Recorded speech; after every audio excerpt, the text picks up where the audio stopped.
Chapter 632. You've made a mistake, Kuntuta repeated. Kuntuta repeated.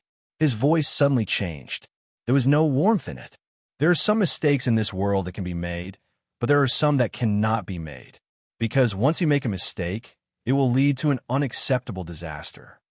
The demon raised its head and opened its huge mouth full of fangs, spitting out the acid in its stomach.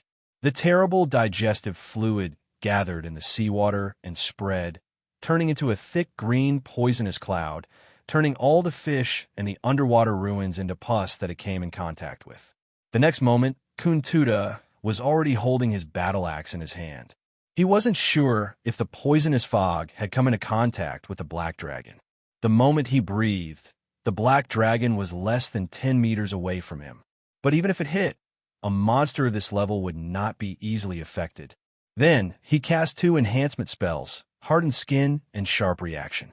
The Abyssal spell strengthened the body in half a second. The black dragon's previous performance showed that this guy was dangerous in close combat, and so was Kuntuta. With the body of the Abyss Monarch and the enhancement effect, he didn't think that the black dragon could beat him in this aspect. He didn't expect that the ones chasing after him would be Aslier's and Iradia's black-winged king. Fortunately, Kuntuta's strength had recovered a lot after plundering a lot of lives. He was confident that he could fight against the 2 of them alone, so he didn't think of avoiding them. The poisonous seawater surged, reducing the visibility in the area to the lowest possible level. Even one's senses were blocked. Gluttony King's 2 heads were focused on his front and back. His right claw held the battle axe, while the other claw, which was swollen and twisted, was hanging low. In fact, it was also ready to attack. He was in a perfect attacking and defending stance, waiting for his opponent to attack.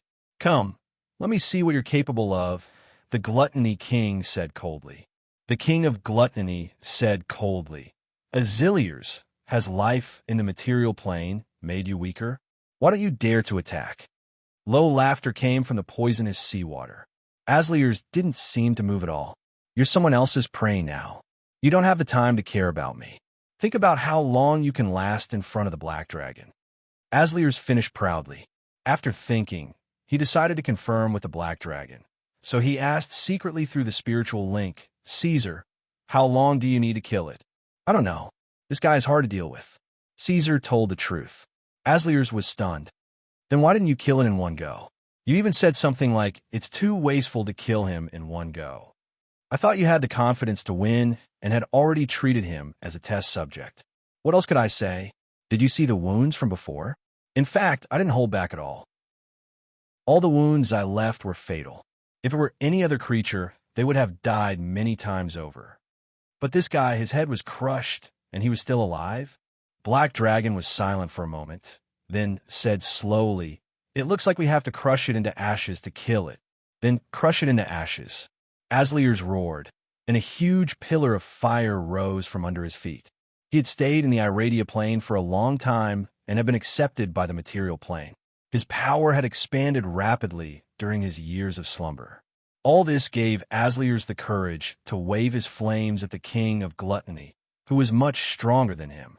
His skeletal body burst out with barbaric violence, and the pillar of fire was raised high and crashed into the King of Gluttony. It was a powerful attack, but unfortunately, it was easily blocked. Kuntuta raised his claws and grabbed the pillar of fire from the bottom, blocking the attack. Then he moved quickly along the flames, and when he appeared again, he was in front of Aslier's. The bones in the King of Flames' arm were broken instantly.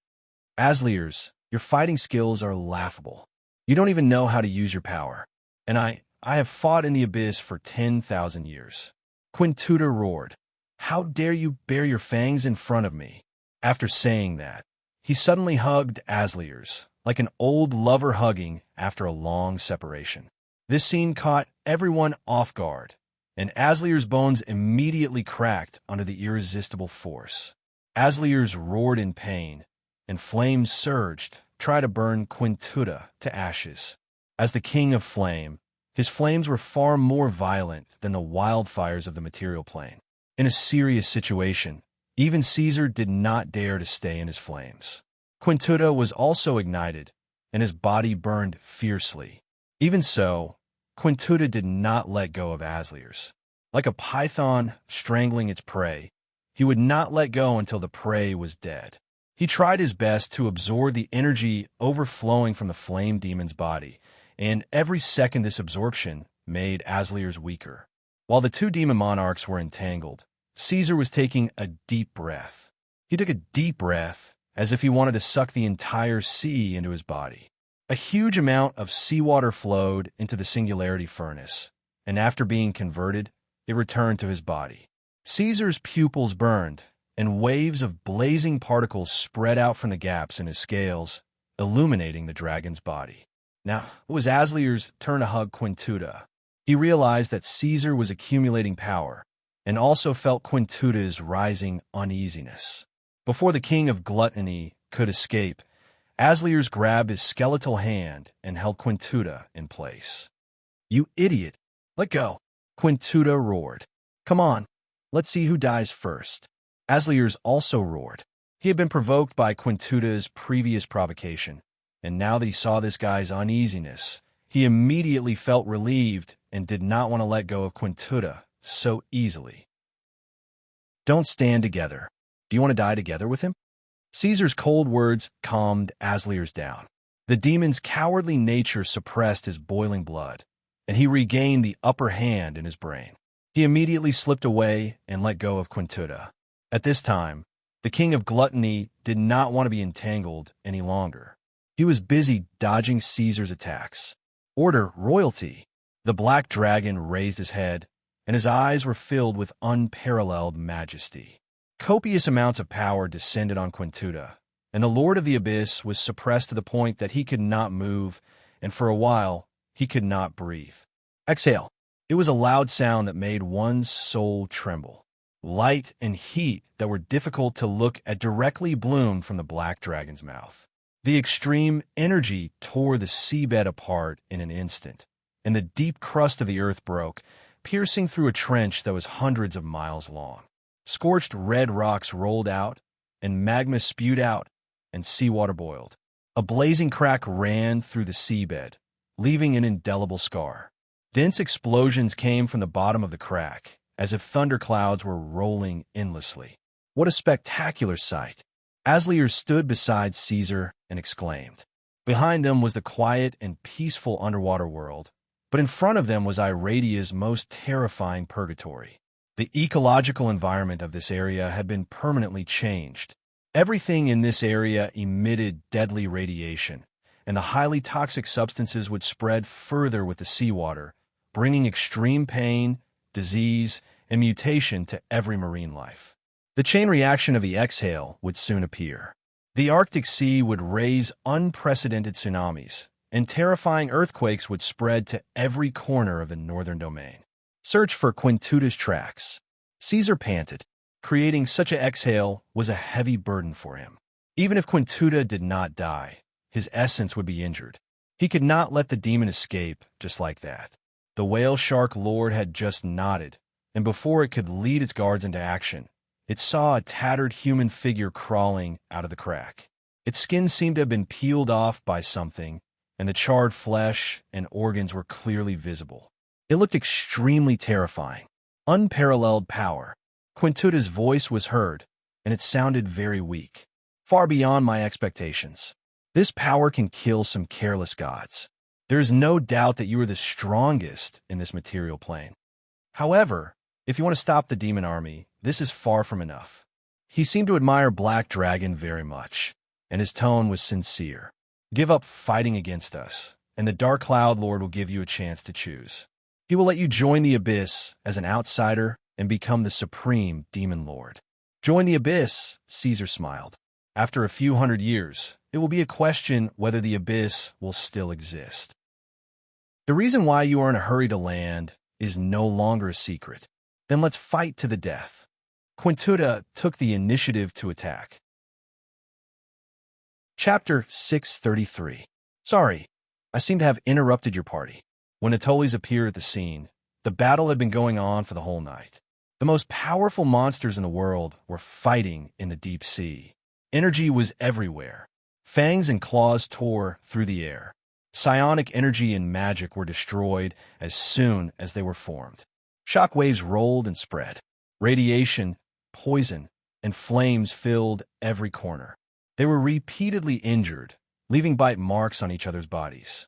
These were all fatal injuries, but the regenerative power of the top creatures had been working, repairing the damaged scales, flesh, and bones.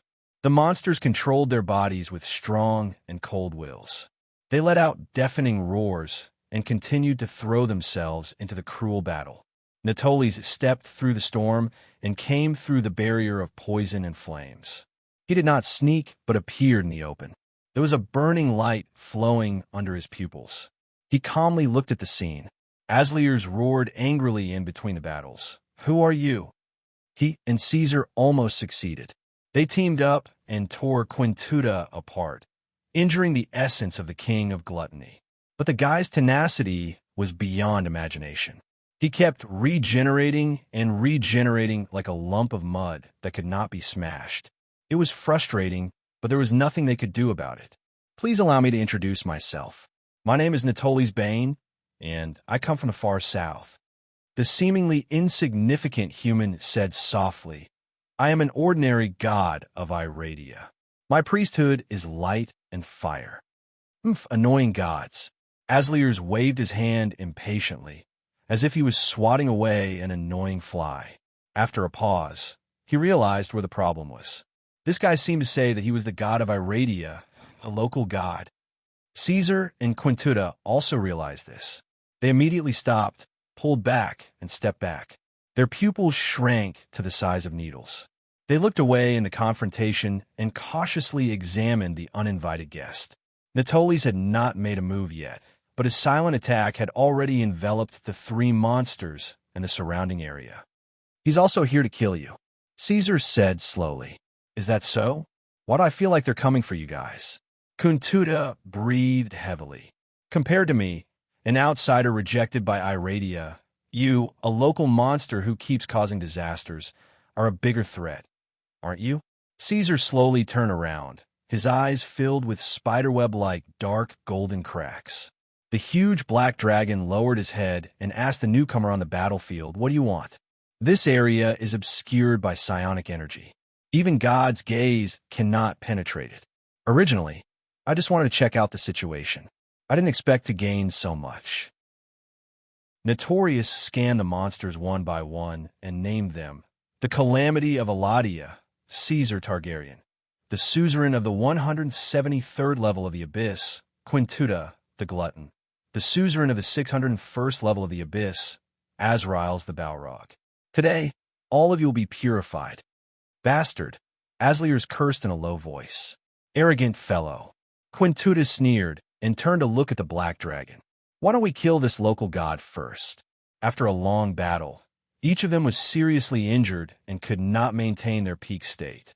If they continued to fight, they might be killed one by one, as the god of light and fire said. In the current situation, they had no choice but to find a way to cooperate and kill this guy who was going to take all of them down.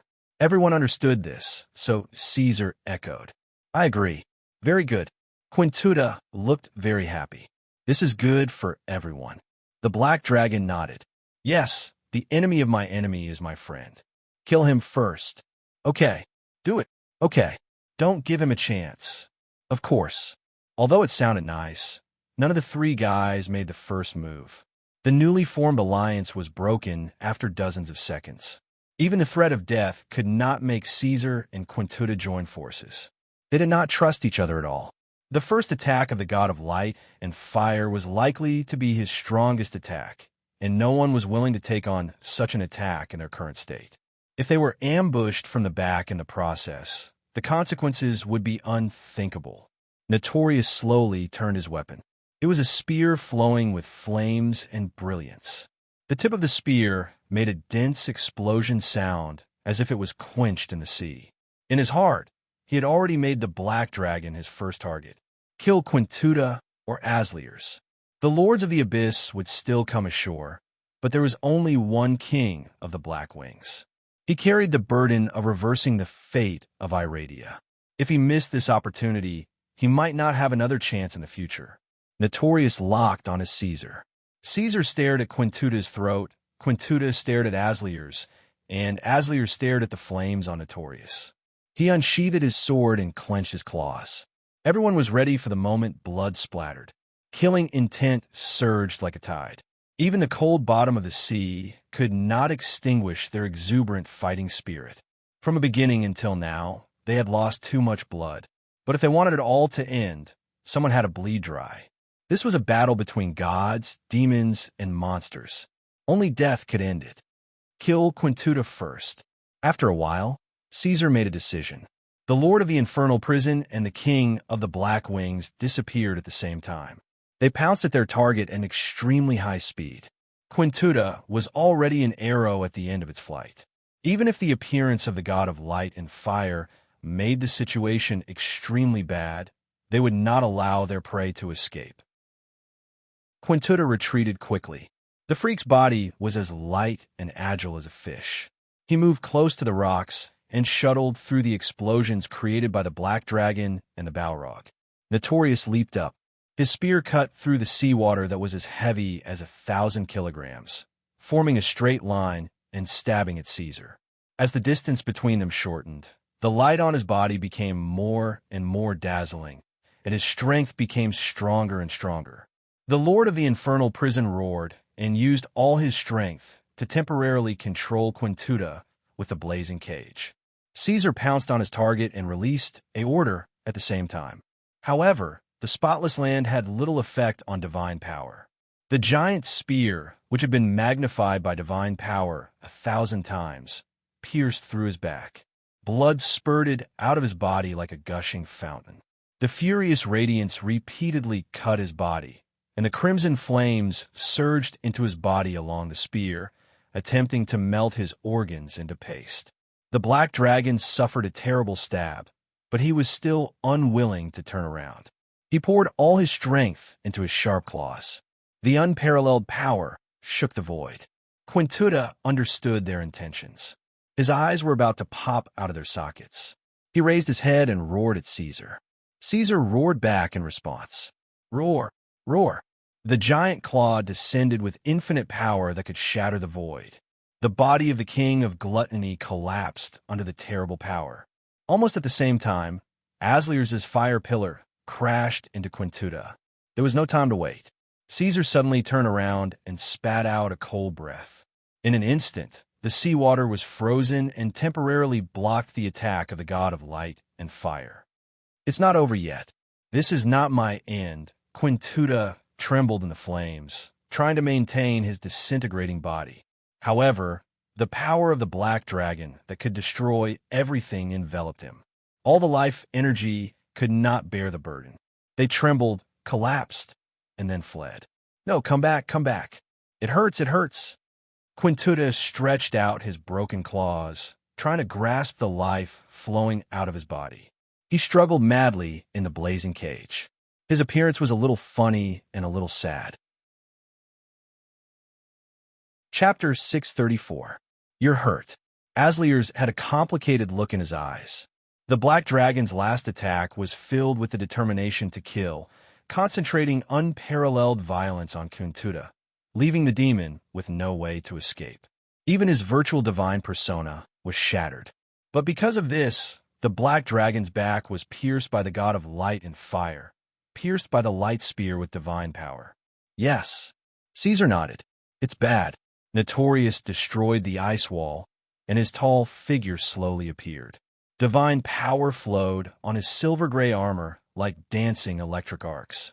The god of light and fire reached out and grasped at the air, and the power concentrated in the divine spear completely went berserk, exploding within Caesar's body. The black dragon staggered back, his sharp teeth full of blood. He did it on purpose.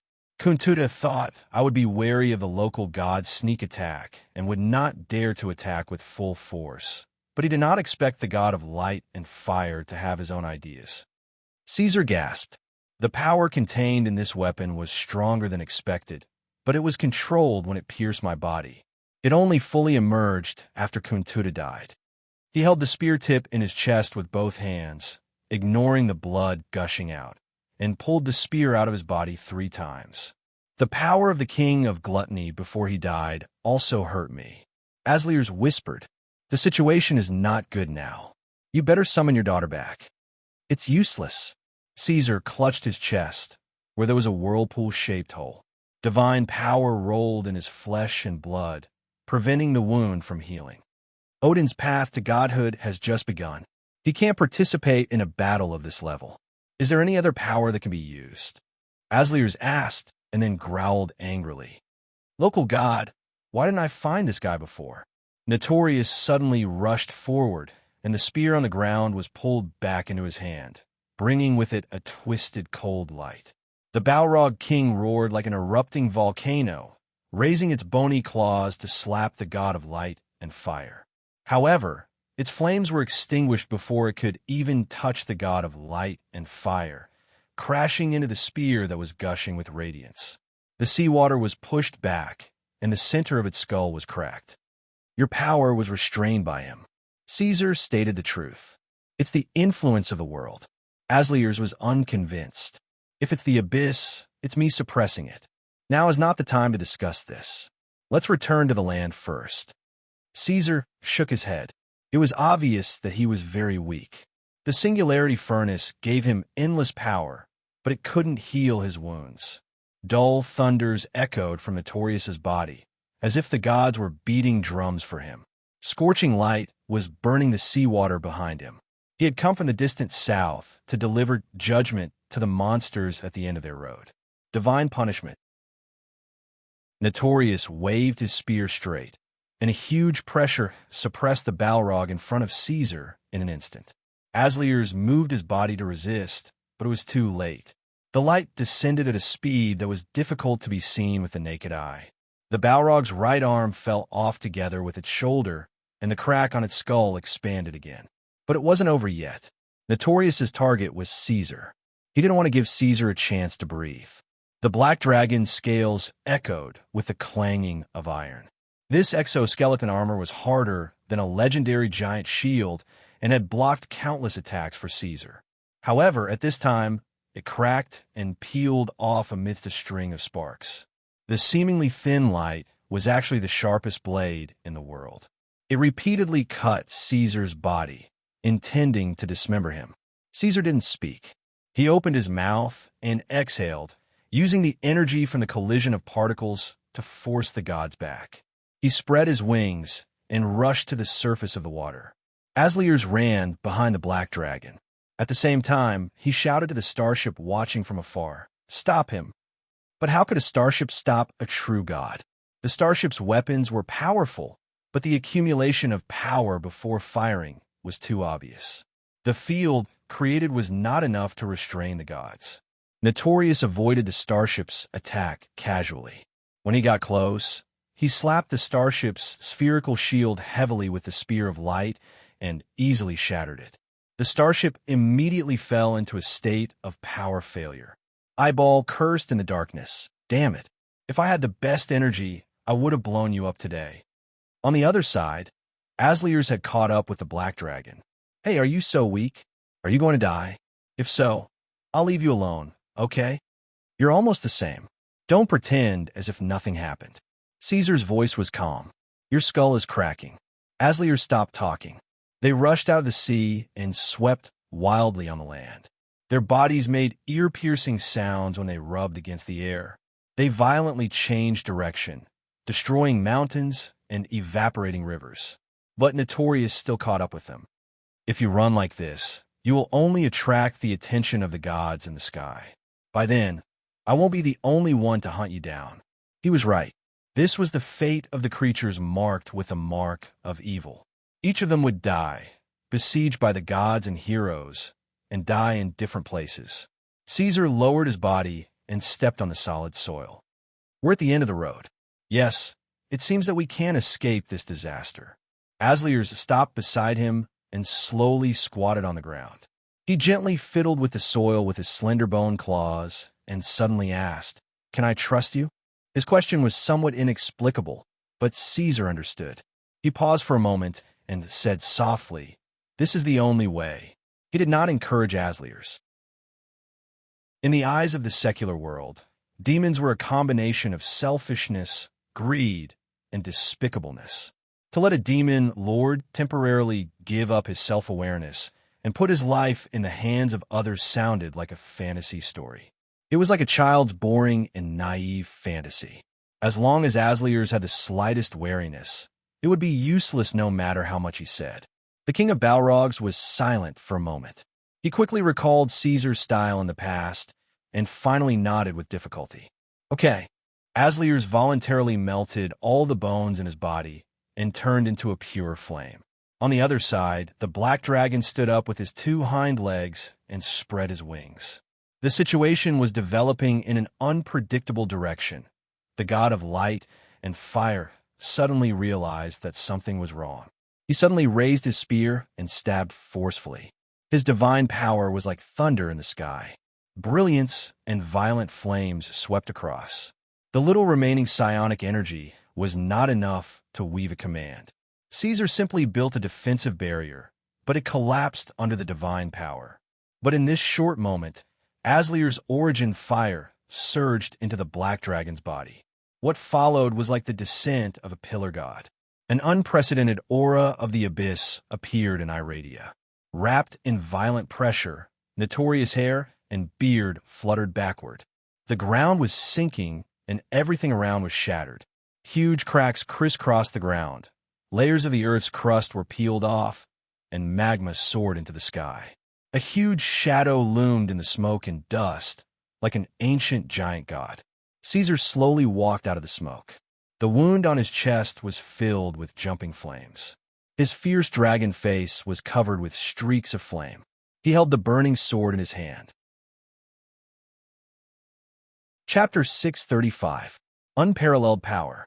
Unparalleled Willpower. Unparalleled Majesty. The black dragon slowly raised its head, the flame patterns on its face crisscrossing. It looked ferocious and terrifying, but it also had a breathtaking beauty. In the depths of its pupils, which were extremely small compared to its eyeballs, there seemed to be flowers of the abyss swirling with flames. It waved its sword that was more than 300 meters long, and the flames engulfed heaven and earth like a tidal wave. The whole world was trembling. Notorious stood in the flowing lava, his eardrums filled with terrifying noises. The monstrous elemental power almost swallowed him up. The god of light and fire could not say anything more. He looked up at the black shadow in disbelief. The lord of the infernal prison and the Blackwing King had clearly exhausted their strength and fallen into a desperate situation with no way to escape. But they had used some unknown method to recover themselves in an instant and even become stronger. Damn it. Notorious stepped back step by step, trying to distance himself from the black dragon. Or rather, he was suppressed by the black dragon's majesty and was showing his cowardice in such a way that he did not realize it. Not long ago, Notorious's blood was still boiling with fighting spirit. But now, it was cooling down bit by bit, as if an invisible snake of hell was slowly swimming into his heart. He clearly realized that he had missed the opportunity to kill the Blackwing King. Without the support of believers and faith, he could not defeat the black dragon in such a state. But I still have to fight. After retreating 10 steps, Notorious suddenly stopped. He slowly raised his spear and pointed it at the black dragon. If even his fighting spirit was destroyed, then he would definitely die here today. He would not even have the chance to escape.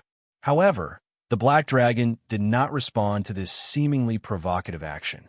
He silently looked at the god of light and fire. His eyes did not look like he was looking at a god, but like he was looking at an ordinary person. With Notorious's divine strength, it would only take him a few tenths of a second to reach him and launch a powerful attack.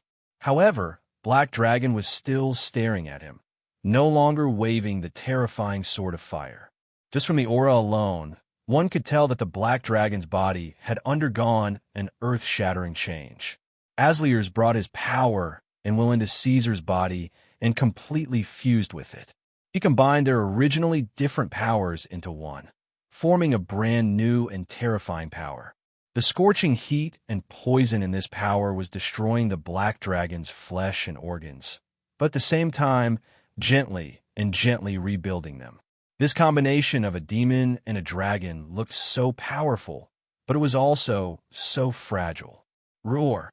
It suddenly let out a loud roar, as if it was roaring and laughing at the same time. Its voice was full of carefreeness, as if it was a lord who had finally grasped the power of the continent after endless battles and climbed to the top of the world. It roared unscrupulously and mockingly as it watched the overconfident insects turn into ashes. Its expression was condescending and insufferably arrogant, as if it was the ruler of the world. From now on, without its permission, no one was allowed to raise their head. After the roar, the black dragon felt a wave of confusion. This is not something I can do. This feeling is not very good. Then a strong wave surged in its mind. No, this is simply wonderful and intoxicating. Power, absolute power. Even gods are insects in front of me. Die, insect! The black dragon pointed its slender claw at the god of light and fire. It did not use the huge sword of fire, as if the weapon was just a decoration. In this short period of time, it had learned how to use its new power in a more precise way. Because he was not confident that he could win, Notorious had to make a decision to defend and counterattack. So after raising the spear, he had been on guard all the time, casting divine spells such as foresight and rapid reaction on himself, tensing his mind and waiting. Even so, he still could not detect the opponent's attack. There was no accumulation of power at all, and there was no energy reaction. The black dragon's attack was illogical and unpredictable. It was as if the supreme god had pointed his finger at your head and ordered you to die. There was no need for any explanation. You must die. The god of light and fire was overturned and crashed into the burning mountain. A terrible bloody hole appeared in its chest, and the edges were full of scorch marks. Well, flames can now appear out of thin air. If this is the case, can I burn Pyro to death? No, it can't be done. The power of this flame is too weak. Then strengthen it. The black dragon seemed to have some mental abnormalities. It stared at its claw and kept talking to itself. Suddenly, it found that the god of light and fire, who was trapped in the volcano, was struggling to get up, so it grinned and raised its hand again. In an instant, Notorious's blood froze. He felt an unprecedented crisis. His divine instinct was screaming at him, telling him to leave this place as soon as possible and escape from the great disaster in front of him. For the first time in his life, he tasted the taste of fear. After the idea of escape arose, Notorious paused for a second. The black dragon's power had frozen his consciousness. When he woke up again, his body was completely burning. It was a golden flame that burned through even his divine power. He wanted to escape, but he could not move. The speed of Notorious's thinking was infinitely slow. He could not understand what kind of power this was, but he tried his best to slowly realize a terrible fact. This. He must die. Leave this place. As if there was a flash of lightning in his head, the voice of the sun god roared in his head. Notorious could feel a pair of warm arms embracing him, helping him to break free from the quagmire and separate his consciousness from his body. Before he could say anything, Notorious glanced at the terrible figure one last time. He suppressed the joy of surviving the disaster and tried his best to maintain his calm and escape. He ran away. The black dragon glanced at the burnt divine body and looked up at the shining sun in the middle of the sky. Pyro, he can't run away. Chase him. Kill him. How dare he attack me? I have to make him pay a heavy price. The consciousness roared. He shook his head. He has already paid the price, and Pyro won't have it easy either. Talos, Kuan-Gu, and Mad Clamor are all preparing to kill him. Even greater divine powers will bleed. This is not the end. I have to kill that scumbag god. Even the main god can't save him. I have to turn his divine flame and divine spark into food for my daughter. No, I can't maintain this state. I look powerful now, but I'm actually very weak. I don't know what will happen if I chase after him. The most important thing right now is to find a place to recuperate as soon as possible and squeeze Asliers out of my body. The consciousness was still resisting. Asliers is already dead. This is his own choice. The only thing I can do is take revenge. Not yet. The black dragon shook his head and tried to convince himself. But if I continue to hesitate like this, the fusion will intensify as time passes, and I'm not sure if I can complete the separation. He made a decision while struggling. He flapped his flaming wings and left the purgatory mountains that he had created. Chapter 636. The black dragon swept across the land, and everything in its path turned into ashes. It suppressed the power in its body that was like a tidal wave, but it was also wild with joy. Between its breaths, it seemed as if the heavens and earth were shaking. Just by its consciousness, it could stir up the magma underground and create an endless fire. The essence of the world had never been shown so clearly. In its fiery eyes, the flow of the elements could be seen clearly. The green wind, the red fire, the black earth, and the blue water could be seen as three-dimensional objects. These naughty little things did not dare to go against its will. They lined up neatly in the sky and on the ground, like an army waiting to be inspected. With a thought, the black dragon could change the overall environment of the area within 1,000 miles with it as the center. If one did not reach the top of the world, they would not be able to taste the beauty of power. This taste was far more addictive than the most hallucinatory poison. The black dragon flapped its wings forcefully, and the golden flames burned in the sky like flowing clouds, emitting light and heat that was more intense than the sun.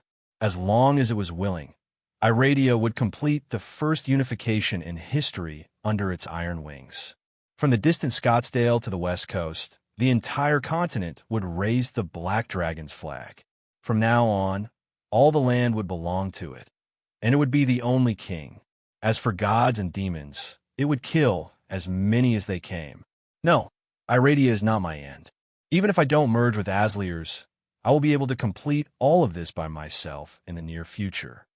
The black dragon's strong order was like thunder in its mind. It suppressed its thoughts of rushing left and right, folded its wings, and descended on the black rock mountain. The demons wandering on the surface raised their heads and bared their teeth at the black dragon descending from the sky. Without the restraint of the lord of the infernal prison, the Baylor demons all revealed their chaotic nature. They climbed to the surface with strange cries, chaotically attacking the blockade of the Blackwing Empire. At the same time, they fought with each other, plundering the lives of all tangible things. It was no wonder that Asliers envied Caesar. The demons under his command were indeed far inferior to the Blackwing clan. These fellows gathering together would only cause trouble. Rather than saying that they were their family, it was more appropriate to say that they were a burden. Scram! The terrifying aura of the abyss leaked out, causing all the demons to kneel down. They trembled in fear and did not dare to raise their heads. With their limited intelligence, it was difficult for them to understand what was happening. The chain of volcanoes was awakened by the black dragon's low roar. First, they emitted blazing pillars of smoke that were wrapped in red volcanic ash. Then, they spewed out a huge amount of magma that covered the sky and earth, covering the black rock mountain layer after layer.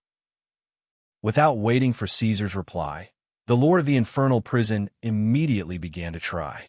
In the end, what made Asliers feel awkward was that his power was completely eaten by Caesar. The black dragon's body was like a perfect container that could easily accept his power and will. The two sides looked at each other in silence. A terrifying thought appeared in their minds. They pretended as if nothing had happened and continued to cooperate, but the seeds of suspicion had already taken root and sprouted. It was because of this that Caesar had warned the lord of the infernal prison at the beginning of this operation. Not long ago, when he was seriously injured by the attack of the god of light and fire, he saw Aslier's complicated eyes looking at him. It was not sympathy or appreciation, but hesitation, struggle, and restraint. The Lord of the Infernal Prison was considering whether to seize the opportunity to seize a new and powerful dragon body. In the end, he gave up. Not only that, but at the critical moment of desperation, the Lord of the Infernal Prison even chose to believe in Caesar, entrusting all his power and will to Caesar. Thus, the black dragon, burning with inextinguishable flames, spread his wings. The fusion was so successful that it was beyond Caesar's expectations. He thought that Asliers would enter his brain and control his body with him for a short time. He did not expect that the Lord of the Infernal Prison's personality would completely disappear, and his will and thoughts would become part of him. He had to complete the separation. Caesar sank deep into the realm of consciousness and entered an independent world that belonged to himself. A brand new feeling flooded his senses. In this place, all material objects were dim and disappeared, leaving only the glimmer of inspiration and spirit. His spiritual world was a gloomy sea with countless stars above his head. These distant stars each represented an intelligent individual, the demons outside. If he wanted, Caesar could invade the minds of other individuals here, but it was very time-consuming, so he had never expanded his ability in this area. At the bottom of the sea of consciousness, Caesar found a faintly discernible flame. It was a flame in the shape of a heart, and at this moment, it was entangled with his own power. There was no doubt that this was Asliers' origin flame. The Lord of the Infernal Prison still existed, but it only existed. If Caesar wanted, this origin flame would sink to the bottom of the sea of consciousness, never to see the light of day. The shell of the origin flame was rough and full of cracks, which meant that Asliers did not lie to him. That guy was indeed very seriously injured. If there was a chance, the Lord of the Infernal Prison would not choose to hand him over. When Caesar tried to move the origin flame, he came into contact with the sharp teeth of killing intent that suddenly rose up. As expected of a demon, even if he has lost his consciousness, he still has the greatest malice toward everything around him. Caesar smiled. The resistance of the origin flame was not a threat. He easily controlled it and drove it out of his body. Next was the most troublesome part, separating the merged consciousness again. Caesar examined his own consciousness and tried to use the thread called rationality to entangle it. From the beginning, he felt great pain. The indescribable mental pressure caused the soul to distort. The originally stable bridge of consciousness could not bear the burden and bent under the intense pain. Caesar seemed to hear the sound of cracks bursting. "Stop!" the soul wailed. Caesar had a certain level of attainment in psionic energy, but it was limited to weaving orders and creating some simple fields. He definitely could not be called a master, so he could only use such a violent method to tear apart his consciousness and actively lose the integrity of his soul. With absolute coldness and rationality, he endured the torture that was close to self-abuse. He dissected himself and extracted the shadow that faintly revealed the dim flame from his soul piece by piece. In just a dozen seconds, Caesar peeled out many fragments from his soul: talents, instincts, willpower, and subconsciousness. These complicated pieces of information all belonged to the Lord of the Infernal Prison. In the depths of his soul, some deeper merged shadows were waiting for him. Asliers should thank me properly, Caesar thought. Time became especially slow at this moment. He tried his best to maintain his patience. After a long time, Caesar finally broke free from the weakness and disgust that spread all over his body. This was an indispensable price to pay for tearing his soul. Fortunately, Asliers had been completely kicked out of his body. Chapter 637. Whoosh! Asliers stretched out in a scorching whirlwind. It took a deep breath and stuffed the chaotic fire elements in the air into its body.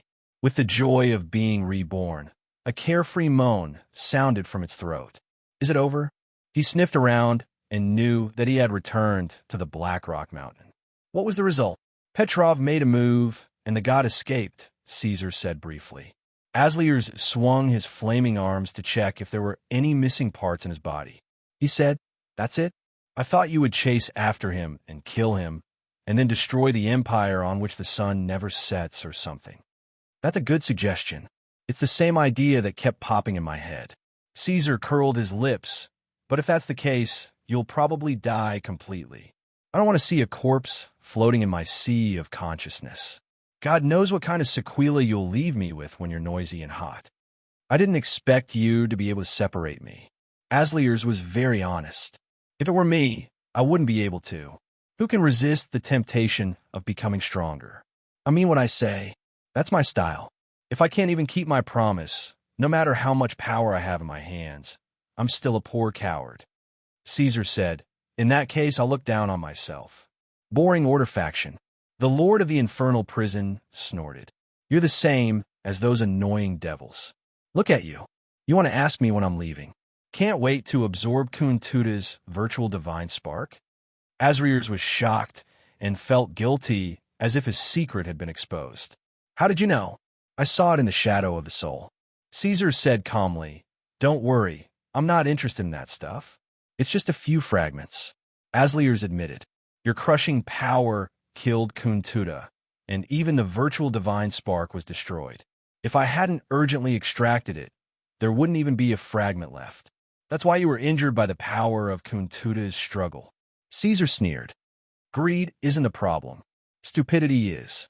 Had it been any other time, Asliers would have immediately started a fight with the Black Dragon after being mocked like this. However, this time, the Flame Demon Monarch merely chuckled and didn't get angry. How much benefit will you get from devouring this virtual divine spark? Caesar asked again. This is a rare and good item. Not every demon lord has the ability to condense a virtual divinity. I was only barely able to construct my own flame imprint after a long period of time on Iradia. If it was in the abyss, this thing would be crazily fought over by the lords of various layers. Even the three-pillar gods would not be able to resist its temptation. I think I understand. Black Dragon nodded. Next, I'm going to sleep for a while to recover from the injuries caused by this battle. I'll also wash these fragments clean and absorb them. The next time I wake up, I'll probably be at Kuntuta's level. The situation froze. Aslier's words meant that he should leave. He waited for Caesar to spread his wings and leave, but the Black Dragon didn't move at all. He curled up on his flame throne and stared straight at him. Hey, you're not waiting for me to thank you, are you? You don't have to think about it to know that it's impossible. Aslier stood up and looked down at the Black Dragon. Now move aside. I'm going to sleep. I'm injured too, Caesar said. What did he mean? The lord of the infernal prison was stunned. Did he want him to heal this guy? But he was born to only know how to destroy and destroy. He wasn't good at healing and repairing at all. I'm going to sleep for a while. It might be longer. Caesar continued. Here? I've thought about it. The god of light and fire wouldn't appear out of thin air. It's very likely that Pyro forcefully pulled out a god. I can see that the greater divine power is very hostile to me. I'm not sure if the sun god still has a backup plan. If he does, it's very likely that they'll come looking for me. Caesar said, so I've decided to stay here. If there's any danger, you and your demons can stop it. In your dreams, Azrael was instantly enraged. If this Black Dragon had made some other request, he might have reluctantly agreed to it on account of the fact that they had fought side by side before. But this guy actually wanted to seize his lair, the lair of an Abyss Lord. It was simply wishful thinking. Get out of my seat immediately. I'm warning you. You don't want to see me angry. Last 10 seconds. The Lord of the Infernal prison roared.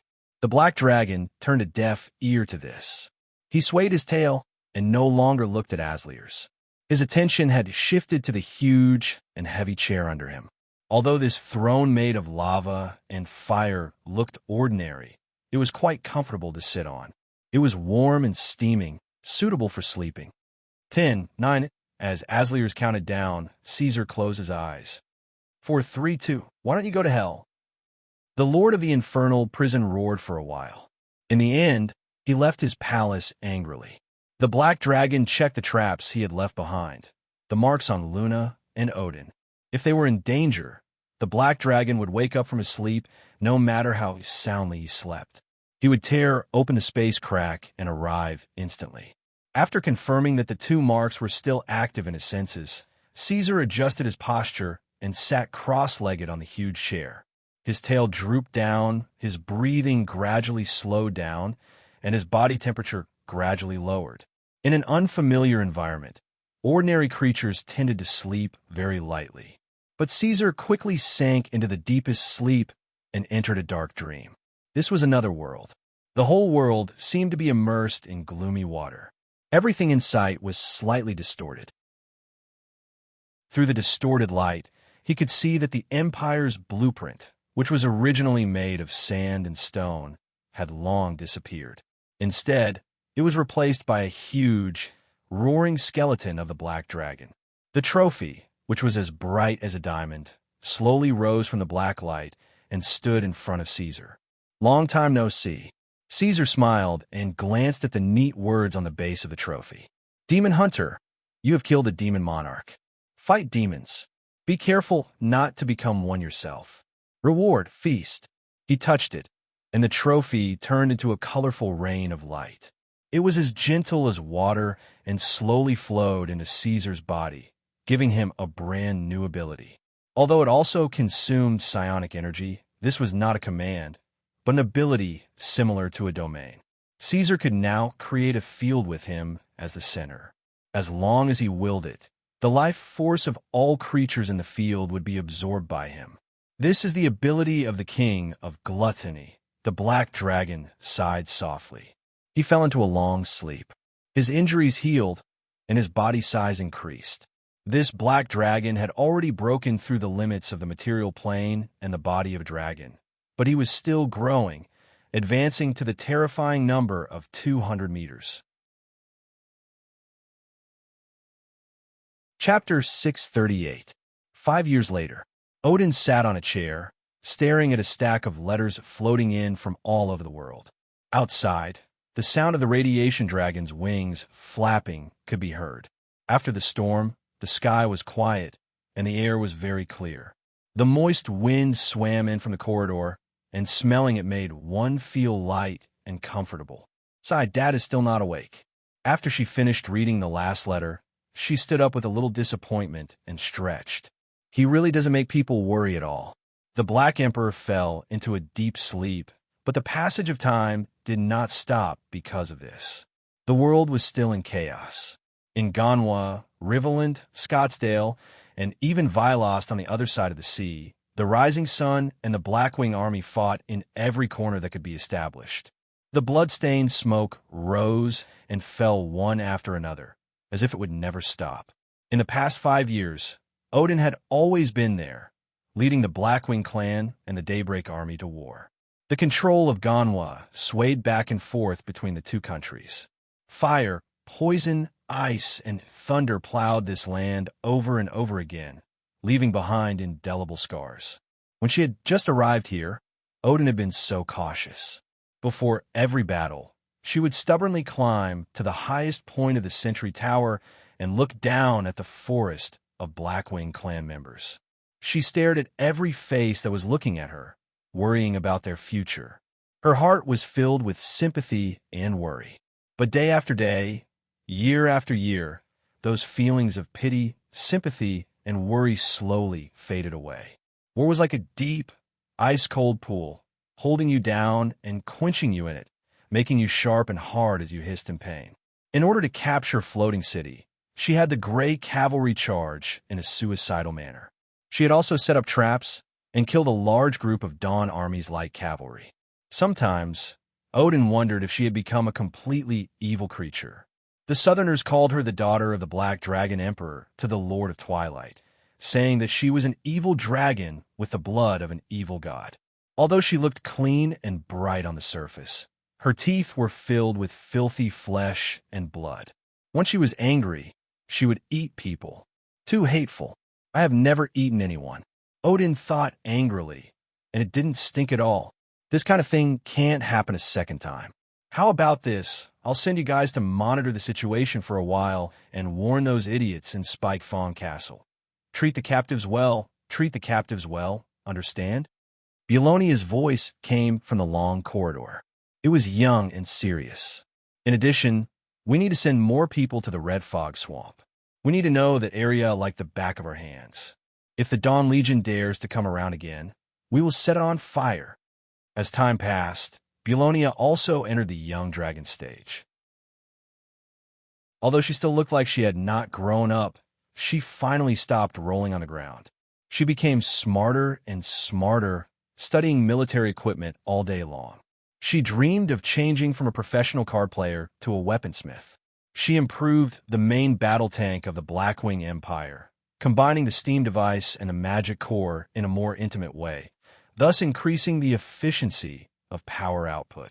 In addition, Bulonia also proposed the concept of function, claiming that the function index would become the standard to measure the combat strength of the Empire's new equipment. After instructing his subordinates, Bulonia ran into the house. Odin, Odin, this day has finally come. What's wrong? Seeing her, Odin felt helpless. Don't say that your inspiration has dried up again. I've already satisfied you once. In addition, I've told you many times that this kind of wish doesn't work. You have to be pious enough to provide faith. No, no, no. It has nothing to do with me this time. The shape-shifting monster lurking in the south sent a secret message and asked me to tell you a big piece of news. With that, Bulonia's expression became dignified. She took a deep breath as if she was about to announce a decision that could change the world. Even Odin was attracted by her solemn expression. He could not help but hold his breath and wait for the next part with rapt attention. The sun in the south has set, and the empire where the sun never sets is splitting. How could it be? The news was so explosive that Odin could not help but question its authenticity. The empire where the sun never sets was fighting with the Blackwing Empire, fighting for every piece of land that could be fought for. How could there be civil strife at this time? Could it be that Emperor Enrihil had been killed? Looking at her expression, Bulonia had already guessed what she was thinking. She curled her lips. It's not as exaggerated as you think. There is no civil war in the rising sun. It's like this. Do you know Notorious? I seem to have heard of him. Odin thought for a while. There is a belief in the wish list that mentioned this name. A native god, the god of light and fire. I heard that he was born 6 years ago. I don't know why he has only begun to move frequently in the past 2 years. He has a close relationship with the empire where the sun never sets. He has established churches and built temples all over the south to absorb believers in faith. A few days ago, the god of light and fire suddenly came to Sotofia, a barren land without a master. He announced that he would establish a new god's kingdom there and lead believers to eternal life. He claimed that anyone who entered the god's kingdom would be able to wash away the cold and gloominess, stay away from aging and illness, and obtain immortal fire and light. Anyway, it's a lot of tempting words. It's so good that even I can't help but be tempted. Can you imagine the attraction of a true god who walks on land to those southerners? The oracle spread throughout the empire overnight. The scale of the migration was unprecedented. People abandoned everything and rushed to Sotofia. Even many great nobles and great lords joined in. Even the army of the rising sun city could not stop them. Bulonia smiled and handed over the thing in his hand. It was a report which recorded in detail everything that the deformed monsters had observed in the south. Odin only took a few glances and frowned deeply. A disaster. Many people died during the migration, but there are still more people who set off on their journey. Bulonia gradually became excited. The empire used to be a blazing sun that covered the earth, but now its light is dim and no longer dazzling. This is our chance. Odin understood what she meant and sighed softly. What about Sotofia, the kingdom established by that god? Black wings will sweep everything. No one can escape. Bulonia clenched his fist and said, "Let's do this." Odin thought for a while. The empire on which the sun never sets weakened overnight. It sounded unreal.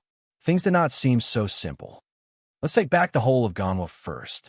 As for the rest, let's wait and see for a while. Okay, but you have to be mentally prepared. Bulonia reminded him, even if you don't make the decision to attack the rising sun city, my father will do it. Most importantly, Come will do it too. Odin was stunned for a moment. Khan? Isn't he on the side battlefield?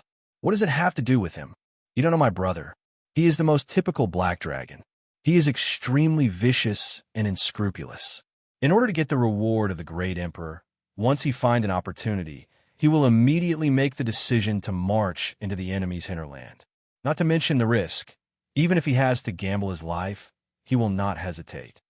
Belonia paused and said, "You know, we Blackwings have always only admired power and iron fists.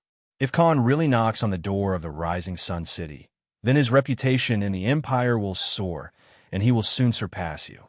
The lords of the palace will also fall to him." "Is that so?" Odin tilted his head. "Don't you understand?" Looking at this guy's dull appearance, Belonia was anxious for him. Khan wants to fight for the throne. Chapter 639. The girl hugged the sumptuous food and hurried through the streets. However, she was stopped by a few masked robbers at the corner. "Stop! Hand over all the money you have, or else." Humph! The girl retreated and turned around to escape. However, she found that the road behind her was also blocked. She was so frightened that she could not help but cry. At this moment, a black dragon suddenly descended from the sky. It was so huge that it covered the entire sky. "You dare to hurt my girl? You are courting death." Done. Luna put down her pen and reread the story she had just written. She found that she could not find any fault with it. Hence, she proudly blew the ink dry and began to organize the manuscript in satisfaction. After so many years, Queen Luna of the Blackwing Empire not only became the chief artist of the Elegy Card Company, but also became a famous playwright.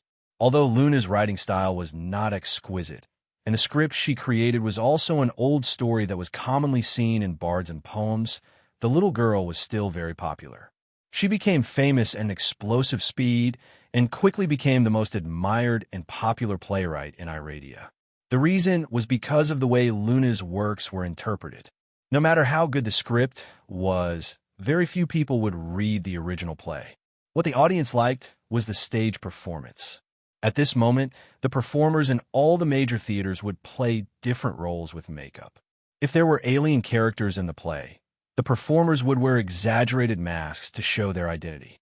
However, when it came to scenes involving magic and talents, the theaters would often choose to use some smoke and explosion magic to skip over the scenes as soon as possible. The final presentation of Luna's plays was fundamentally different from those of the other theaters. On the stage, all the characters in Luna's plays appeared in real life. Regardless of whether it was elves, undead, dragons, or giants, as long as it was a script she produced, they would all be performed by real people in the Royal Opera House of the Blackwing Empire. The battle scenes were even more impressive. In the previous performance of the Elf Prince versus the Lich King, they actually invited a real lich. The audience sat behind the energy barrier, holding their hearts and trembling legs, looking at the terrifying aftermath of the battle between the elf and the lich in fear. They were so shocked that they could not sleep for a few days and nights. Although the little girl's works had a loose plot and the characters were monotonous, the experience of watching this kind of play was incomparable to that of other theaters. Her script caused a sensation after the first performance. Even though Iradia was in a period of turmoil, it could not reduce the people's enthusiasm. Many people came to the Royal Opera House of the Blackwing Empire thousands of miles just to enjoy a real performance. As for the ticket price, compared to the 1 silver of the other well-known theaters, the ticket price of the Royal Opera House of the Blackwing Empire was not cheap. However, it was not as expensive as one would imagine. 5 silver was about the same as 3 days' income of an ordinary northern worker. So, even a commoner could barely afford to be extravagant. Luna grabbed a handful of nuts and skipped out of the room.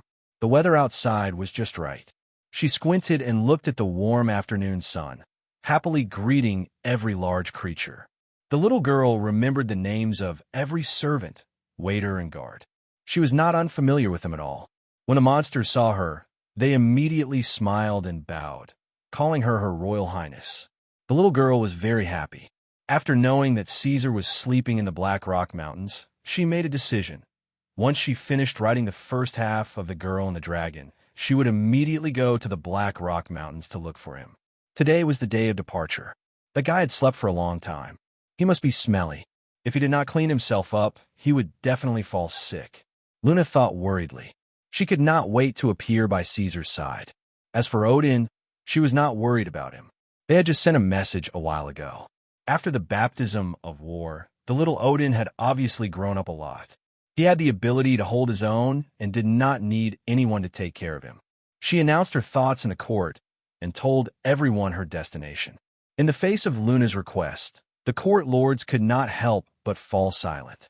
After looking at each other for a long time, it was Hogg who finally braced himself and stood up, saying, "Your Highness, we can all understand your feelings. However, the Black Rock Mountain is the lair of the Abyss Monarch, Asriers. Currently, in the entire empire, only the great Emperor and His Highness Odin have entered it. We do not understand the situation inside the Black Rock Mountain at all, nor do we know the attitude of the Fire Demon King towards us. Although both sides had signed an agreement many years ago, until now, there are still demons trying to walk out of the scorched land and fight with the radiation dragon that is in charge of the blockade." Hogg carefully observed the expression on the queen's face. In the end, he concluded, it will be very dangerous. It wasn't that he was afraid. Compared to the great emperor, the lords of the royal court weren't afraid of Luna. Instead, their feelings for her were more of a kind of love and care. She was like a shining pearl of the Blackwing Empire. None of them wanted this pearl to be damaged or covered in dust. After hearing Hogg's words, Luna's little face instantly fell. It was not that she was afraid of danger. Caesar had once told her that no matter where he was or what he was doing, as long as she was in danger, he would instantly appear by her side. Luna did not doubt these words. However, if that was the case, the Black Dragon would definitely be awakened. She only wanted to see Caesar and did not want to wake Caesar up. Just like before, the little fellow did not want to cause trouble for others, whether it was Caesar or everyone else in the court. Then, well, I'll wait here for him to come back, she said lightly, but her heart was sour. Odin was in the front line, and Caesar was in the Black Rock Mountain. She could not go anywhere. Looking at her lost expression, Hogg sighed in his heart and could not speak. "I'll go with you, Queen." A hoarse voice came from the corner, and the whole court instantly became so quiet that even a pin drop could be heard. Even the most senior and most prestigious Hogg could not help but be startled and did not speak to stop it. Because the one who spoke was Nero. Nero, the king of the Demon Hound clan, as one of the two most powerful forces in the empire. The other was the Radiation Dragon clan. The Demon Hound clan did not participate in the war between Blackwing and the Rising Sun City. They were still scattered in the various city-states of the Blackwing Empire, playing the role of punishers and order enforcers. As the leader of the Demon Hound clan, Nero never participated in the decision-making of the royal court's parliament. His clan was also handed over to Lichrion for command. No one knew how strong Nero was. Since the last time he easily defeated the dwarf Prince Macnee, Nero had no chance to fight again. Today, Macnee had become one of the lords of the Blackwing Imperial Court, leading his dwarven clan to the front line and showing his skills in the central battlefield. However, Nero still stayed in the Blackwing Imperial City. This three-headed Crimson Hound always stayed in the shadows of the corner of the royal court, silently licking his claws and teeth, observing everything that happened here. "Really?" Luna turned around. Her face could not help but be surprised. She rubbed her eyes and asked, "Can we go?" "I can't beat Asliers," Nero calmly said, "but to protect the queen, I should be able to do it." Chapter 640. In the morning, a faint gray light shrouded the wilderness. The wind was still blowing in the sky, but in the dark rocky land below, the air was still hot and stuffy. "Is this the Black Rock Mountain?" Luna floated above the potholes of the swamp, flapping her wings and looking out. The land here was flat and gloomy, showing a grayish-black color that spread from under her feet to the distance. At the end of her sight, the continuous chain of volcanoes was like a black giant standing upright. In the billowing smoke that they spewed out, A small portion of the smoke that rose to the top drifted to the north, while the rest of the smoke sank along the mountain, spreading and covering the land around the volcanoes. "It looks terrible," Luna whispered softly, looking at the largest and tallest volcano in the distance. Being in this dangerous wilderness for a long time, even her mood would become depressed involuntarily. She really did not understand why that idiot Caesar liked such a place and slept for 5 years. "Actually, it's okay." The three-headed giant dog followed behind Luna and deliberately slowed down its voice. "Most of the time, the Black Rock Mountain can't see the sun. It's shrouded in hot black smoke and fog, and there's often poisonous rain. Those unlucky adventurers sometimes even see the apocalyptic scene of a volcano erupting. Like today, it's rare to have good weather." As everyone knew, the canine demon clan that the Black Dragon brought back from the Underdark were descendants of the Abyss, and Nero, as the leader of the canine demon clan, had awakened the ancient blood through continuous evolution. For him, the Black Rock Mountain was not a place that he hated. On the contrary, there was an inexplicable sense of familiarity. Even if he could not go deep, Nero had wandered around the periphery of the Black Rock Mountain many times, and even looked at Asliers from afar. He was very familiar with the situation here, so he could introduce it to Luna. "Is that so?" Luna's mood became better. She flapped her wings, leaving a trail of sparkling light, and flew to the head of the demon dog. She patted its head. "Actually, I don't have to see Caesar. If there is danger, such as being discovered by the legendary demon king of the Abyss, Lord Nero, let's run away, shall we?" The demon dog nodded. At this time, the sky was a little brighter, and light slowly seeped through the dome. Luna was surprised to find that the vast and monotonous wilderness in front of her was actually bumpy and bumpy. The surface of the Blackstone Mountain was full of huge craters, as if it had been attacked by countless lava and fireballs when it was still a desolate soft mud. The edges of the largest and deepest craters were piled with broken stones, and wide cracks extended in all directions from the sides of the craters. For the adventurers, it was almost impossible to move quietly on this plain. Although they were at the edge of the Black Rock Mountain, there were still many demons wandering aimlessly. They walked in the black smoke and fog, in the underground pits, looking around with greedy and vicious eyes, ready to vent their uncontrollable desire to kill. Every time they found a living creature, they would be ecstatic and let out excited and crazy roars. Even though Nero had been sneaking around and cleverly hiding in the shadows, it was still discovered when it passed by the volcanic area. Some demons noticed the change in the intensity of the energy and roared, tearing the air apart, completely exposing it to the scorching air. Nero had 3 ferocious heads and a huge 50-meter-long body, which left a deep impression and made people afraid. However, these demons dared to attack even when facing the Black Emperor, so naturally they were not afraid of the demon dog that suddenly broke in. They howled and attacked, waving their weapons and fangs as they swarmed forward. The demon hound turned around, and its tremendous strength instantly suppressed the surrounding demons. Their combat instincts made them want to retreat, but it was already too late. Its sharp claws swept around with a cold light, easily tearing the demons that surrounded it to shreds. This is a battle that must be experienced. Although these demons are intelligent, they have been driven crazy by the suppressed desire to destroy for a long time. They can't communicate or communicate normally.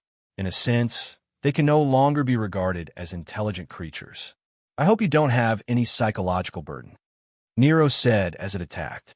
It was famous in the court for being antisocial and powerful, and rarely communicated with other lords. Even if the meeting required every lord to make a statement, Nero would only say a few words. However, now it suddenly had more words, and along the way, it patiently explained to Luna, very considerate of the little one's mood. "It's okay." Luna waved her fist, looking very brave. "I've seen more tragic scenes than this." After 3 battles, the demon dog brought Luna into the core area of the Black Rock Mountain. As long as they looked up, they could see the largest volcano towering above them. It was a huge object made of ashes, slag, and scorched rocks. The conical mountain towered into the clouds, emitting a huge sense of oppression. It's very close. I can smell the smell of the great emperor underground. Nero used its claws to fiddle with the ashes under its feet and said to Luna, "But other than that, there's another strong presence below." At this time, the ground suddenly shook, and even Luna heard a rumbling sound coming from the depths of the ground, as if thunder trapped under the earth's crust. Then there was a violent tremor, and the black rock mountain shook violently, as if the whole world was tilting in a certain direction. Earthquake! Luna subconsciously rose into the air. Nero shook its head silently and used its power to pull Luna back slowly. Its muscles were tense, and its hair stood on end. This was a sign of extreme vigilance. Before this, the demon dog state had always been very relaxed. Even when it was surrounded by a group of demons, it did not show such a serious attitude. A red light flashed from the volcano's crater, and then the world was covered in a layer of dark red color. Wherever it looked, the demons trembled, and their mouths let out a begging cry. They crawled back underground as fast as they could, and the surface was cleared in a very short time, leaving only Luna and Cerberus alone in the same place. They were obviously not afraid of Nero. The next moment, a tsunami-like tide of fire rose at the end of the horizon. Terrifying energy wantonly scattered, and hot smoke overflowed from every crack, as if the depths of the earth were burning fiercely. Under Nero's vigilant and hostile gaze, the lord of the infernal prison, Asliers, appeared. The Fire Lord King twisted its neck and was about to speak. "Oh, what a big fire!" Luna could not help but exclaim. According to Caesar, Asliers' greatest characteristic was that he could maintain his anger at all times. Now, he was enraged again and let out a thunderous roar. "Ignorant and stupid creature, your poor description is laughable. I am the Lord of the Abyss, Asliers, the King of power and fire, not of fire. Do you hear me, little thing?" Sorry.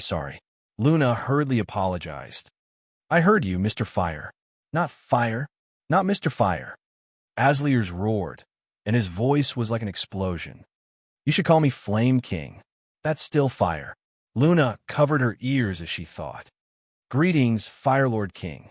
I come from the Blackwing Empire, and am the most loyal subordinate of the Black Emperor. I have come to pursue the Great Emperor." At this time, Nero stood out and introduced, "This is the Queen of the Blackwing Empire." Chapter 641.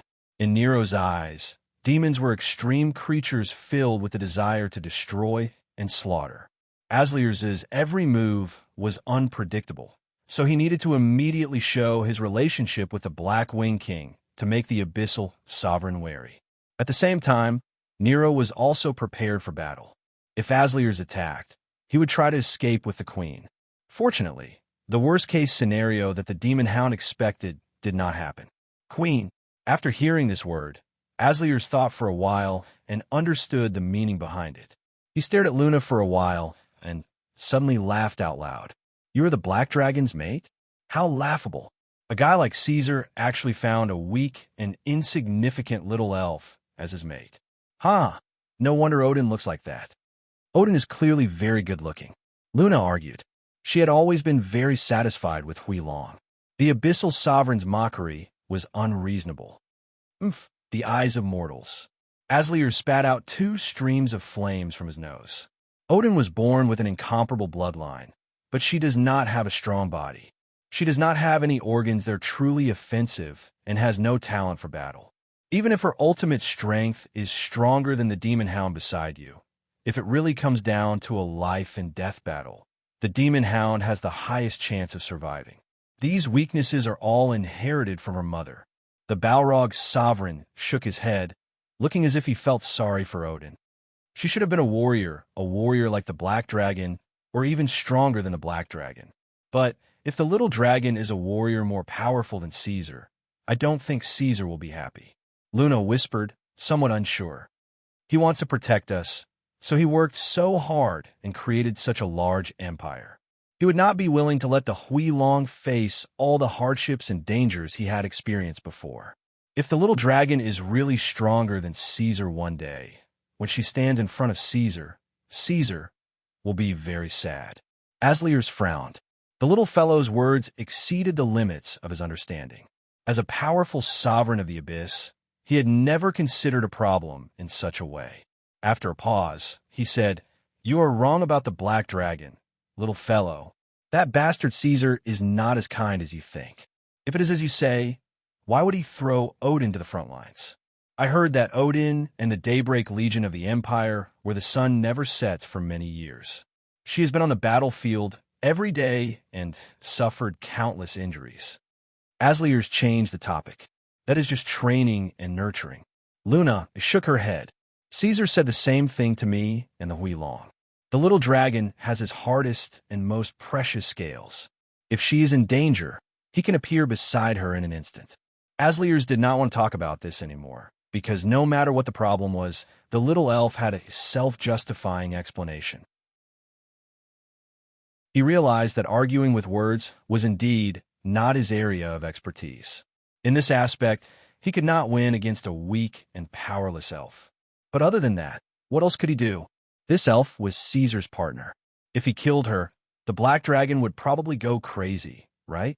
He was afraid that the black dragon would chase him all the way to the astral plane.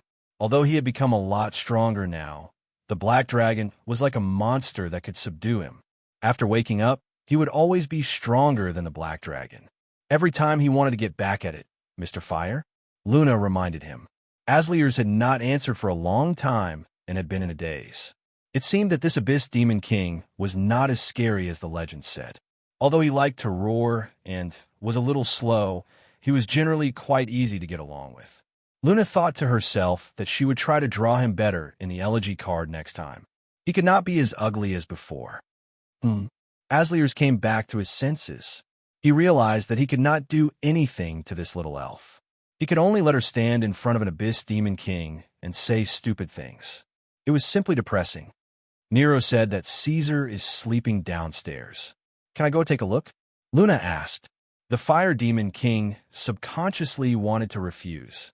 The place where the black dragon was sleeping was its palace, and that damned bastard was lying on the iron fire throne that belonged to it, drooling like a pig or a dog.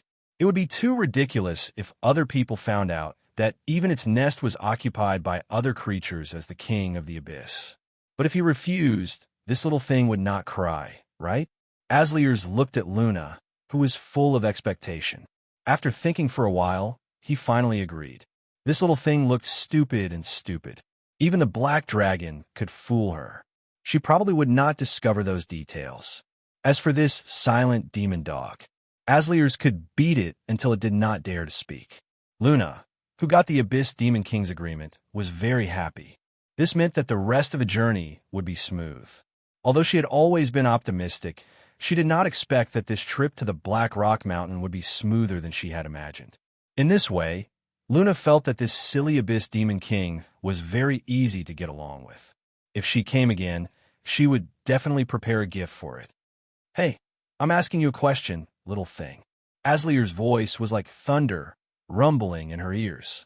"A what?" Luna rubbed her head. She was thinking hard about her future gift.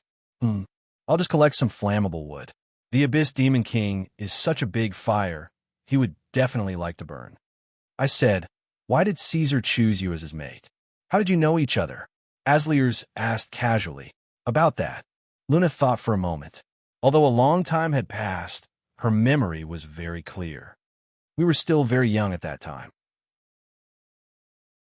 At that time, I left the elven forest for the first time, and Caesar was still a young black dragon. When I saw him, that guy was stupidly breathing fire into the forest. It scared me. I had never heard of a black dragon that breathed fire before. In the end, I was accidentally exposed, and in the end, he caught me. Boring. Asliers pursed his lips. Cliché. After that, he threatened me, saying that I had spied on his secrets. He asked me to stay by his side and not leave. At that time, I thought that I was done for. To stay by the side of an evil dragon for 30 years was no different from living in hell. Later, I found that it was completely different from what I had imagined. Luna spoke very fluently, almost without the need to organize her words. Caesar is different from the evil dragons in the legends. When he is awake, he is very obedient and quiet. He will not force you to do this or that. He almost does not restrict my freedom, as long as I do not go too far away. Oh, by the way, there is one thing I have to say. Caesar does not like to eat sour food like his kind. He likes to eat cooked food, and he can cook it himself. He has made many delicious things. The most famous is the summer grass drink. You will not forget it after drinking it in the middle of summer. I will bring you some next time. Mr. Fire, you are so hot here, you will definitely like it. Later, I found out that he is not Iradia's dragon at all, but Luna suddenly stopped. She realized that she was a little too excited, and she almost exposed Caesar's secret. But there is another soul in his body. Asliers continued. Although he said that it was cliché and boring, he still heard it until now. There is nothing to hide. He is not the only case like this. We call this kind of giant dragon the Allodynia. Chapter 642. When she saw Caesar, the black dragon was sleeping soundly on the iron fire throne. This guy was curled up like a big cat covered in iron scales. His tail was soaked in boiling lava, and his snores were like regular thunder. Big stupid dragon. Luna beamed with joy, flapping her wings and happily flying over. She circled around the black dragon, pressing her face against his and stroking the scales on his head. Asliers slowly followed in the distance. After a long time, Luna remembered that there was still an Abyss Demon King here. She ran back to Asliers and sincerely thanked him. No wonder Caesar would stay here. He has been growing up, and the Blackwing Empire no longer has such a big couch for him to sleep on. Thank you, Mr. Fire. Your chair is very good, and the palace is also very good. She could tell at a glance that these things were mine. Asliers thought gloomily. He turned his back, as if he was admiring the flowing river of lava in the palace. He did not look back at Luna. It's a small matter. Don't mention it again. So, Mr. Fire and Caesar are actually very good friends, right? Why do you say that? Although the big, stupid dragon looks like he is sleeping like a pig, he is actually a very light sleeper. He will wake up whenever he feels the slightest bit of malice. Because of this, he is not even willing to sleep for a long time in the Blackwing Empire. He usually finds a place where no one is around and hides himself to ensure that he can sleep peacefully. Luna explained, he is willing to sleep in the Black Rock Mountain, which means that Mr. Fire is someone worthy of his trust. Mr. Fire also did not disappoint his expectations.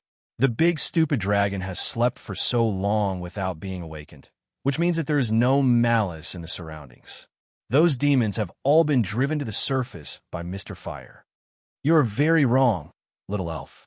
Asliers snorted. Caesar didn't come to the Black Rock Mountain because he trusted me. He came to the Black Rock Mountain because he encountered a difficult opponent. He was afraid that he would be attacked in his sleep, so he came to the Black Rock Mountain to beg for my protection. Also, it's not that there's no malice, but that he can't sense my malice. The black dragon's strength may be very strong in your eyes, but he's still much weaker than me. I wanted to kill him more than once, but when I thought of the way he groveled and swore solemnly when he sought refuge, I decided to let him go. After all, the black dragon has helped me a lot over the years, and it'll be difficult to meet such a strong subordinate in the future. Luna looked at it with her eyes wide open. Is that so? Of course. As the great sovereign of the upper realm, do I need to deceive a weak creature like you? The Lord of the Infernal Prison said matter-of-factly. However, you mentioned before that the black dragon's fragile, pitiful, and laughable pride. In order to take care of him, it's best that you pretend that you don't know about these things. Otherwise, in order to prove himself, he'll probably go and fight that difficult opponent. Since I've decided to let him go, I can't let this guy die so easily. I understand. Luna looked like she didn't fully understand. Asliers nodded in satisfaction and slowly sank into the magma, leaving only half of his body and his head. Mr. Fire, are you bathing? Luna asked again. I'm an elemental body. I don't have the concept of bathing. For some reason, The Fire Devil King's mood suddenly became much better, and he was willing to explain to Luna calmly. All creatures have their own source of power. My power comes from flames, and this magma is a very good medium. Through it, I can absorb the energy of the heart of the earth. If you're also an elemental body, I don't mind making you stronger. If you want to experience it, it's fine even if you're not an elemental body. The iron fire throne shook, and the black dragon woke up from his slumber. He wrapped his claws around Luna and swept her into the boiling magma. Although I can't absorb elemental power, this magma is quite comfortable to bathe in. Caesar, you're awake. Luna turned around excitedly and reached out to touch the black dragon's face.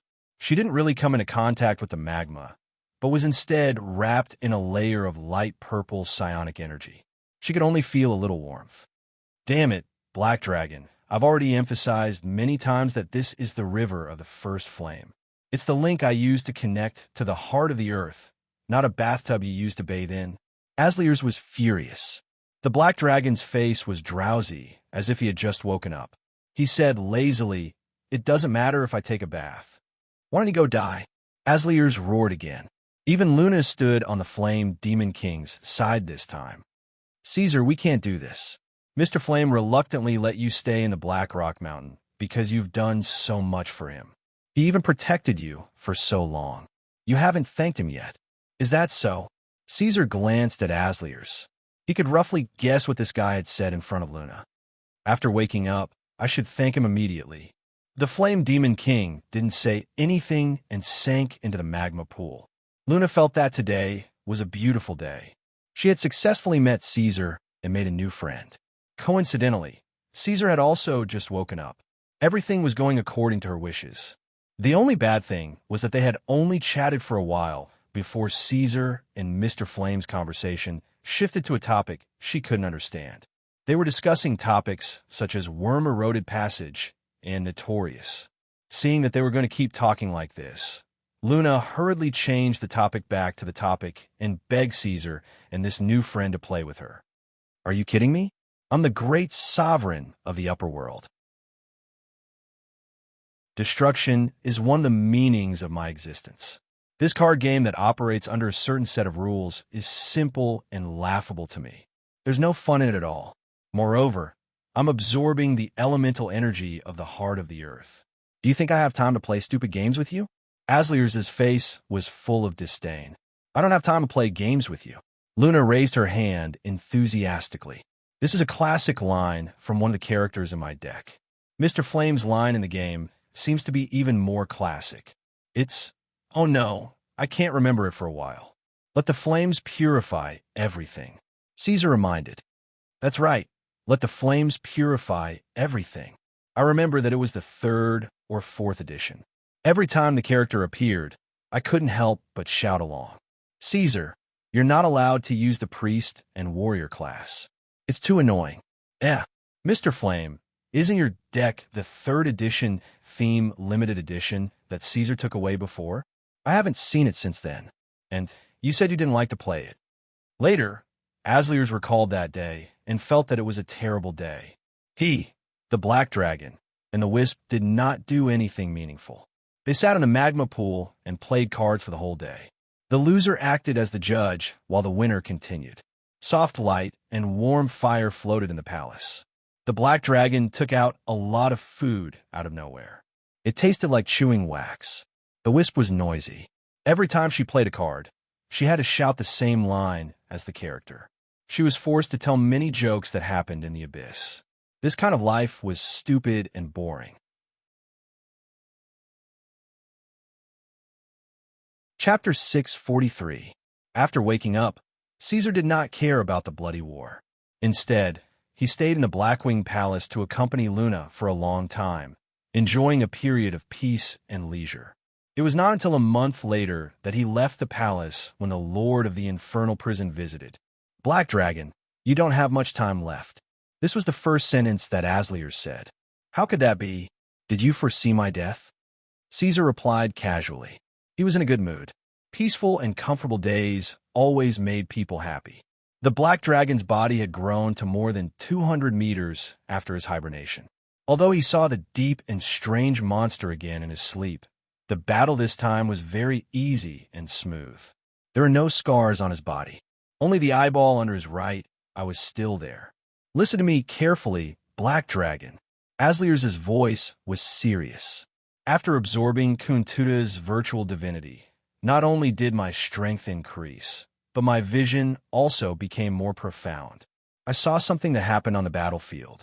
My compatriots completed a great feat that had not been done for tens of thousands of years. They crossed the Skull Pillar. The Skull Pillar? Caesar repeated the term. It was incredible. In this era where even the legendary warriors were keen on traveling to the astral world, the Black Dragon, a creature comparable to a true god, had never left the land under his feet. He had not even set foot in the few half-bit wall around Iradia, and he knew nothing about the abyss and hell. The Skull Pillar is in the first level of Hell of Bator. It is a landmark there. It is said to be a giant pillar made of all the spoils that the demons obtained from fighting against the demons. It is dozens of miles thick, and the top is endless. It is connected to the second level of Hell of Bator. Aslier's explained. The weak demons were defeated and lost control of most of the first level of Hell. Tiamat, the dragon queen who used to live there, also quickly fled to the second level. She gave up her fortress of evil scales and a gate with it. Kuntuta and I entered Iradia through that gate. Now, it is completely in the hands of the demons. I didn't expect so many things to happen in the abyss of hell in just 5 years. Caesar swallowed the last bit of softness in his mouth and put on the coat of coldness and cruelty again. His eyes became cold. Are you trying to tell me that more and more demons will appear in the land of Iradia from now on? That can't be helped. The three-pillar gods have reached an agreement for the first time, and all the demons in the abyss have been transferred to the Rift Plane. This is a scene that hasn't happened in 10,000 years. Although Asmodeus, the Lord of the Nine Hells, is known to have never been defeated, it is difficult for him to fight against the three-pillar gods of the abyss by himself. It was obviously not good news, but Aslier's looked quite proud of it. It was very excited and in high spirits. I will not allow them to set foot in Iradia. Caesar took a deep breath. You don't allow it? Does Iradia listen to you? The Lord of the Infernal Prison sneered mercilessly. The door of the first level of hell is a small problem. What's more troublesome is that the worm-eaten passage is far ahead of schedule. It will be completely penetrated in the next 10 years, and by then, the demons will arrive on a large scale. It's clearly the worst time, but you're still staying in that dilapidated and ugly nest, wasting time with a weak and unintelligent little elf. Then what do you think I should do? Black Dragon, is this the attitude of asking for advice? Aslier smiled contemptuously. It thought hard for a long time and sorted out these things. Finally, it gained the upper hand in front of Caesar. Now, lower your arrogant head and reflect on the mistakes you have made. Let me sit on you and conquer the sky, the earth, and the sea. I will give you a solution. Forget it if you don't want to say it. Humph, the reason why you have been delaying this war is just to train the soldiers in your clan. You hope that they can become stronger in the furnace so that they can step onto a more cruel battlefield in the future. Aslier said, now that the goal has been achieved, you should immediately let Iradia unify. Then prepare your army, summon your allies, and go to the worm-eaten passage to fight. It seems that your wisdom has also improved. Caesar said. The Flame Demon Emperor's thoughts coincided with his. Unifying Iradia would be an unprecedented feat, and he would also obtain unprecedented achievements, so he was not particularly worried about the upcoming invasion of the demons. The empire on which the sun never sets is about to come to an end. Your tone seems to carry a little reluctance. You don't understand. I have heard of the Rising Sun City since I was born. Everyone who saw it described its beauty and magnificence, and the first time I went to that country, it was to destroy it. I can't help but feel that it is a pity. Caesar said softly. How can it be a pity? Aslier smiled, with an undisguised coldness in his smile. Of all the things in this world, only the moment of withering is perfect. Destruction and killing are the eternal themes, the supreme aesthetics. Quickly go, Black Dragon. In the future, the bards will write countless songs of praise for you. Under the shadow of its wings, all things turn to ashes. I am not you. Killing and destruction are just means to me, not ends. If I can conquer the rising sun city by words, I should choose that method. Caesar shook his head and asked, "You urged me to go. Why? Don't you want to go and see it together?" "I have other things to do." Asliers said faintly, "I want to stop that door." "You want to stop the other demons from landing?" Caesar was stunned for a long time. An Abyss King was going to fight against the demons. No matter how he heard it, he felt that it was not right. "You seem to think it's strange." The Flame Devil King snorted coldly. "Don't think that I have any feelings for them. When I was in the upper world, everyone often fought. If there was a large-scale melee, it would not be strange for 1 or 2 lords to fall. If you feel that something is wrong, give me your power, give me your soldiers and clan, and let me conquer Iradia. You guard that door of the abyss. Well, isn't this what I've always wanted to do? I'm a little looking forward to it." "Forget it," Caesar said. Not to mention giving the troops to Asliers to command, he didn't even dare to let this guy go out alone. Once out of supervision, God knew what it would do to the material plane. Caesar wanted to conquer the empire where the sun never sets, not to conquer a piece of scorched land. "Be careful." In the end, the Black Dragon said without any reason, which was a reminder. "Take care of yourself." Asliers left ungratefully. Chapter 644. Monkville was in a state of combat readiness. This massive city was located in the Lone Province in the north of the empire. It was a border city with fortresses, castles, and palaces. Speaking of its history, it was probably even older than the empire on which the sun never set. Monkville was built in the first epoch under the rule of the Titans and Dragons. Back then, in order to resist the raids and attacks of the dragons, the Titans enslaved 30,000 Lodo giants and hollowed out 12 mountains before finally completing the construction of this peerless fortress. At that time, Monkville was definitely considered the center of the world. The Titans used it as a foundation to wage war in the north and south.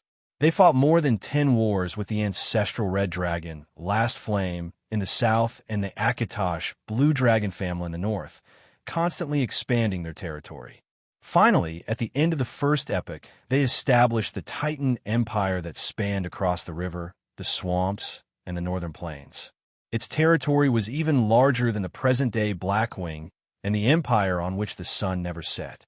Unfortunately, the glory only lasted for a short moment. With the fall of the Titan god Crodias, the Titans of the material planes retreated and returned to their homeworlds.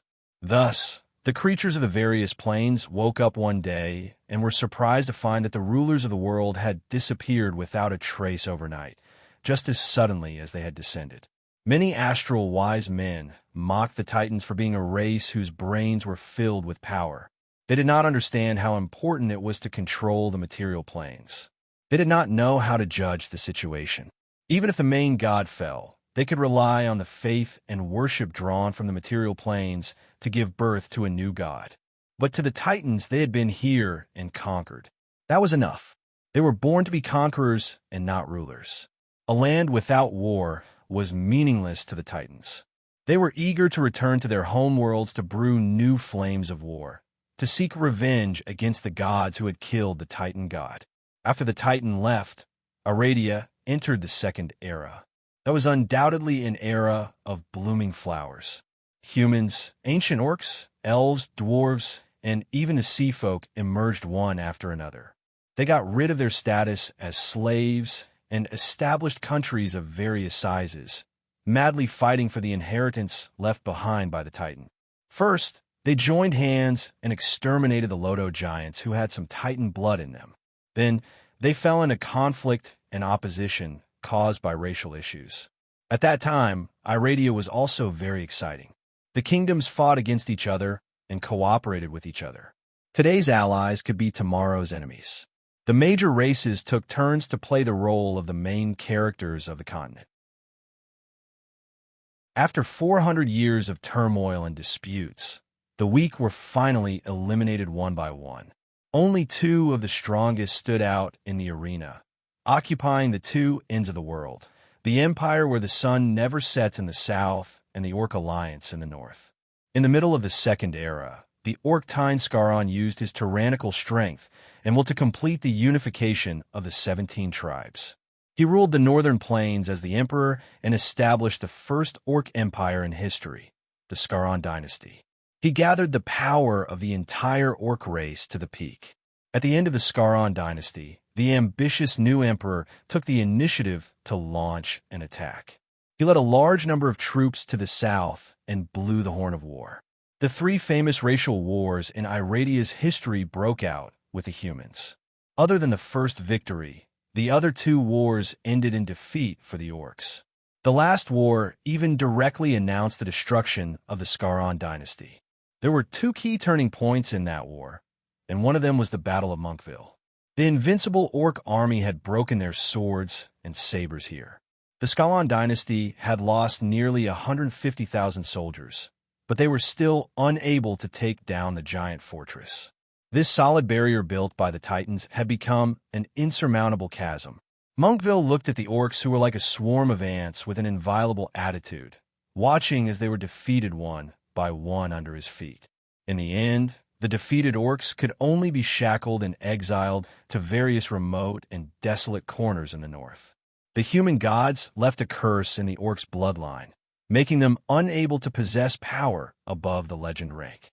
From then on, the sun that never sets in the south of the continent rose slowly. The human empire ruled Iradia for more than 1,700 years.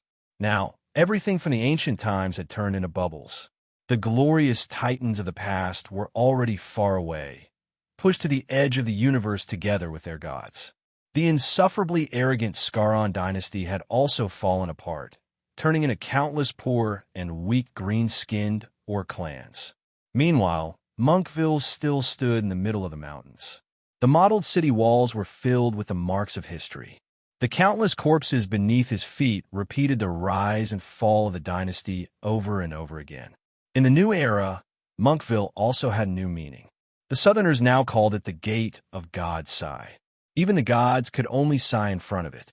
This huge city that was built by the Titans and enhanced by countless magical technologies gave the people an unparalleled sense of security and confidence.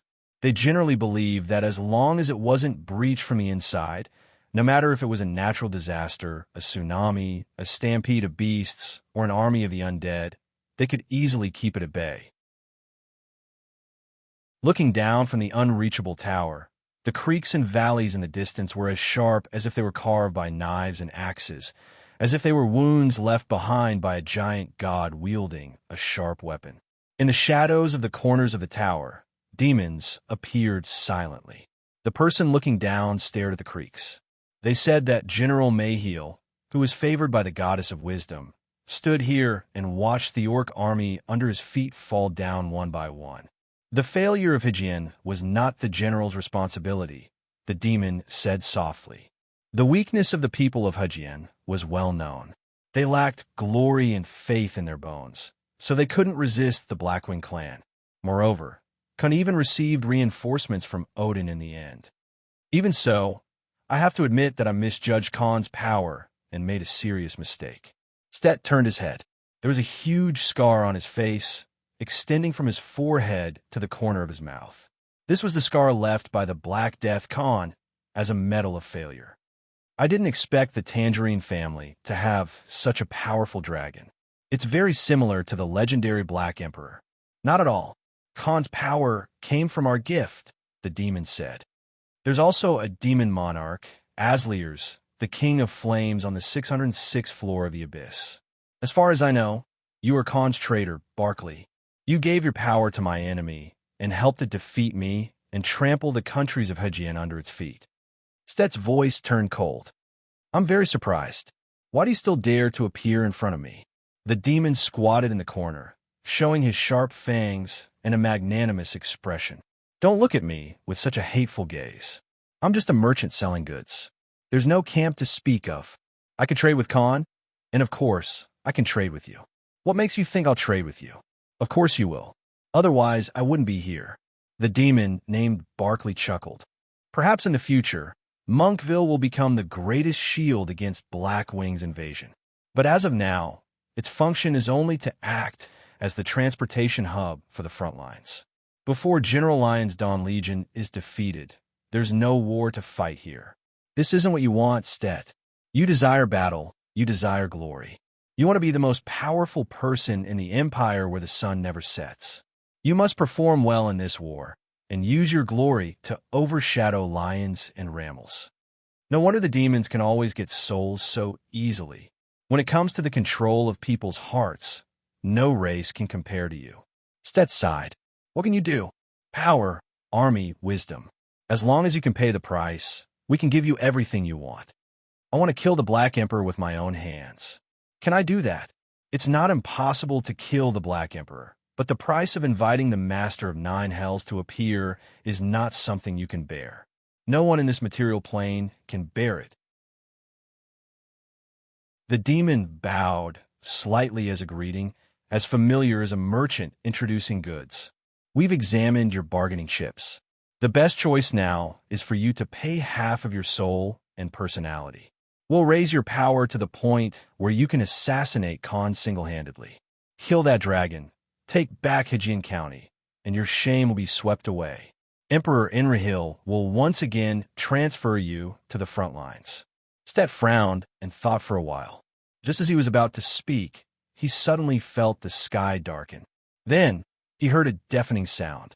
He looked at the source of the sound. His gaze moved up, and up again. Finally, it became a 90-degree gaze that pulled at the skin of his throat. That was the Black Emperor. Chapter 645. For more than 1,700 years, in the entire Third Epoch, there had never been such a moment. The gate of God's lamentation, Monkville, had been knocked on by a single person. The booming sound was like a knell of death. Iradia's Black Emperor descended in an unstoppable manner. He looked around disdainfully as his gigantic body enveloped the surroundings. How is this possible? His voice couldn't help but tremble. Stet's teeth creaked as he tried his best to squeeze out the words from between his teeth. Before this, he and the troops stationed in Monkville hadn't received any warnings. The intelligence system that the empire on which the sun never set was proud of had been reduced to mere decoration. The so-called omniscient, I was a joke. They had no idea when the Black Emperor had entered the Lone Province or how he had appeared in front of Monkville. If this scene was a horror movie, the horror effect would definitely be given full marks. Stet looked up at the black dragon with a wooden expression. What kind of dragon was this? Its skin was covered in shiny black scales that reflected light as though they were made of steel. Beneath the scales were bulging muscles, and its chest was covered in crisscrossing dark red cracks. As it breathed, golden particles naturally seeped out from its body like waves floating in midair. That face, that extremely ferocious and majestic face, the Black Emperor's portrait had been circulating in the empire on which the sun never set for many years. The name Caesar Tangerine was enough to make children cry at night. But only by seeing that face with their own eyes could they understand what true strength and beauty was. Stet could even see his own weakness and powerlessness on that face. Demon Barkley was also trembling. His senses were sharper than Stet's, and he could clearly sense that the Black Dragon's aura had already covered the surroundings and enveloped the entire city of Monkville. This meant that this gigantic city, which the Southerners called the Gate of God's Lamentation, had instantly turned from an indestructible fortress into an indestructible cage. As long as the Black Dragon didn't allow it, no one could escape from this city. Greetings, mighty Black Emperor. I represent my mistress, the erudite Queen Glagia, and all the devil clans in the Nine Hells to offer you our most sincere greetings. Barkley immediately bowed and loudly praised to attract the Black Dragon's attention. His attitude was extremely flattering, completely different from how he treated Khan and Stet. Barkley's attitude was very humble. After all, demons didn't have any dignity to speak of. The most important thing in their eyes was profit and their own lives. Dignity was an unnecessary burden. You're the demon that lured Khan. Caesar lowered his head slightly, saying calmly, "Glagio wouldn't dare save you. It's just a deal. How can it be considered a lure?" Barclay smiled flatteringly. "Furthermore, the rewards that I've given Lord Khan are absolutely generous and fair. No matter where you are in the star boundary, you can't find any fault with it." Caesar stared at him coldly. His eyes were of a strange color, filled with cracks that looked like spider webs. They didn't seem like the eyes of an ordinary dragon, but rather the eyes of a monster. Barclay immediately shut up, not daring to say another word. It didn't matter if he died now, but if he angered the black dragon, his soul might not even be able to return to the river of purgatory after death. Only now did Fort Monkville prepare for the first attack against the black dragon. The 34 magic towers along the inner walls lit up one after another, and all the magic cannons were ready. All the armor-piercing ballistae were taut, waiting for the moment the war drums sounded. Caesar stared quietly at the chaotic fortress. This city of giants, built by the Titans, could barely reach his chest when it stood upright. He could see the end of Monkville and the panicked figures below the city walls on the other side. Similarly, even the people of Monkville, who were standing furthest away, could see the huge upper body of the black dragon at a glance. As early as 1,700 years ago, Monkville was enough to force the orc army to retreat. And in the Third Era, the empire where the sun never sets did not give up on building it. The humans fantasized that they could one day raise this legendary fortress into the sky, so they added countless of the most advanced magical technologies on it. After careful consideration and measurement, the legendary mages and craftsmen came to the conclusion that even without the help of other combat units, with the current defense mechanism of Monkville, it was enough to defeat an army of demons led by the Abyss Monarch. Now, all of Monkville's weapons were pointed at the same target. The war drums beat and the horns sounded. The murderous intent was like a storm. The magic cannons shook the space, and the effects of countless spells converged into a terrifying torrent. The pillar-like armor-piercing ballistae let out ear-piercing screeches, like giant magnets attracting countless needles. All of the attacks were directed at Caesar. The black dragon didn't dodge, and he didn't even retreat. He raised his head and stood where he was, silently waiting for the countless attacks to come. This guy is too arrogant. Stet suddenly had this thought. He opened his eyes wide and locked onto the black dragon's body. He longed for the scene of flesh and blood being torn apart. He longed for the sound of the ballistae piercing through the heart. Quick, quick! If he succeeded, it would be a celebration to end everything. There was a sound, but it wasn't beautiful. There was only the wail of steel breaking and the sorrowful cries of energy dispersing. The black dragon was still standing where he was. There wasn't even a scratch on his body. There were only the shock waves that kept reverberating and dispersing the clouds. It was proof of the humans' hard work. I heard that Monkville is the world's sturdiest fortress. Its sturdiness is even better than the capital city of the empire on which the sun never sets. Caesar took a step forward and pressed his claws on the city wall. Is that true? In the next second, the loud sound of landslides and tsunamis came from Monkville. The black dragon used the city wall as a node and shook the foundation of the entire fortress. Iradia's most excellent magic barrier only lasted for a short 4 seconds before it was declared broken.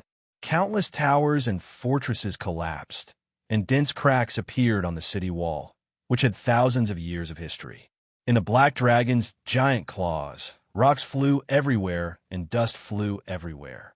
After a while, the black dragon stopped. Countless rocks fell from his claws. In the place where he grabbed, 2 huge gaps that could allow carriages and horses to pass through suddenly appeared on the indestructible city wall. After a short period of peace, an indescribable fear suddenly filled Stet's heart. He looked at the cracks that covered the wall, and then looked at the demons that had already escaped from the towers. He was stunned for a moment, then suddenly realized something. He immediately shouted, "Soldiers, retreat! Don't stand on the city wall." His voice seemed to be some kind of signal. Once it was transmitted, the cracks on the wall of Monkville began to expand. The huge upper part of the wall slowly collapsed. Then, the city wall began to violently collapse. This was an extremely dangerous disaster for humans, but it was suddenly formed in a situation where they couldn't react in time. The loud rumbling sound echoed through the mountains again. Smoke and dust billowed. Countless soldiers were smashed and buried. Dripping blood seeped out from the cracks between the rocks. The blood flag fluttered in the wind. Laments echoed in the air. The disaster of Monkville had finally attracted the attention of the gods. In the depths of the fortress where the crowd gathered, the churches lit up one after another. Under the joyful and grateful gazes of the people, sun god Pyro, elven main god Carriolon, mother of magic Mistra, god of Chanazuz, goddess of spring water Anrabe, platinum god Bahamut, projection to the lower realm.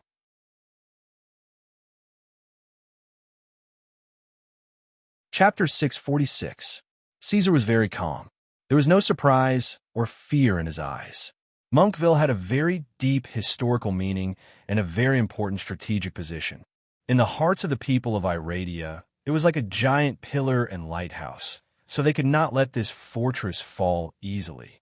Caesar had expected the intervention of the gods. The only thing that surprised him was the arrival of Bahamut.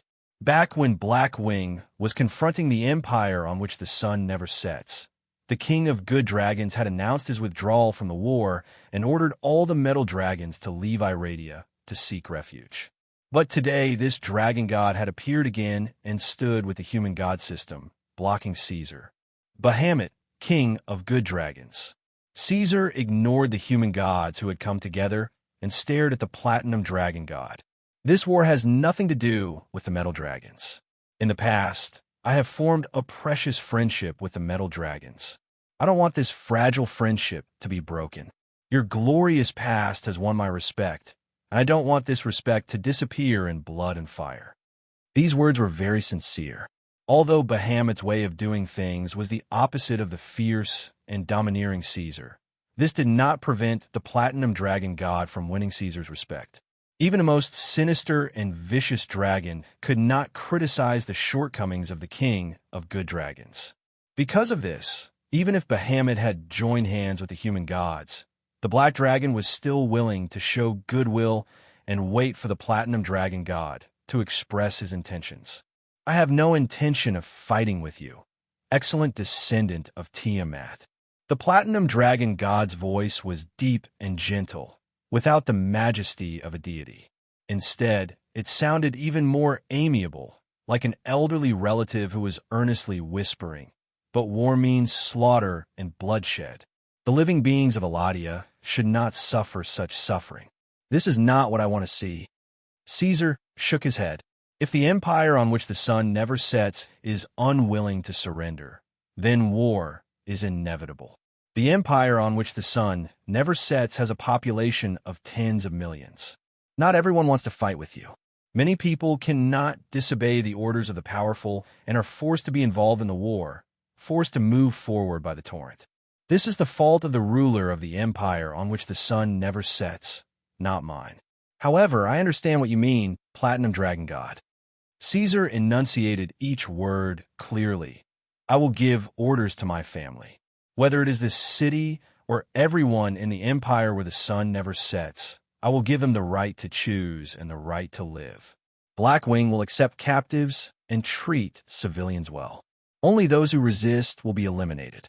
After making the promise, Caesar no longer looked at Bahamut.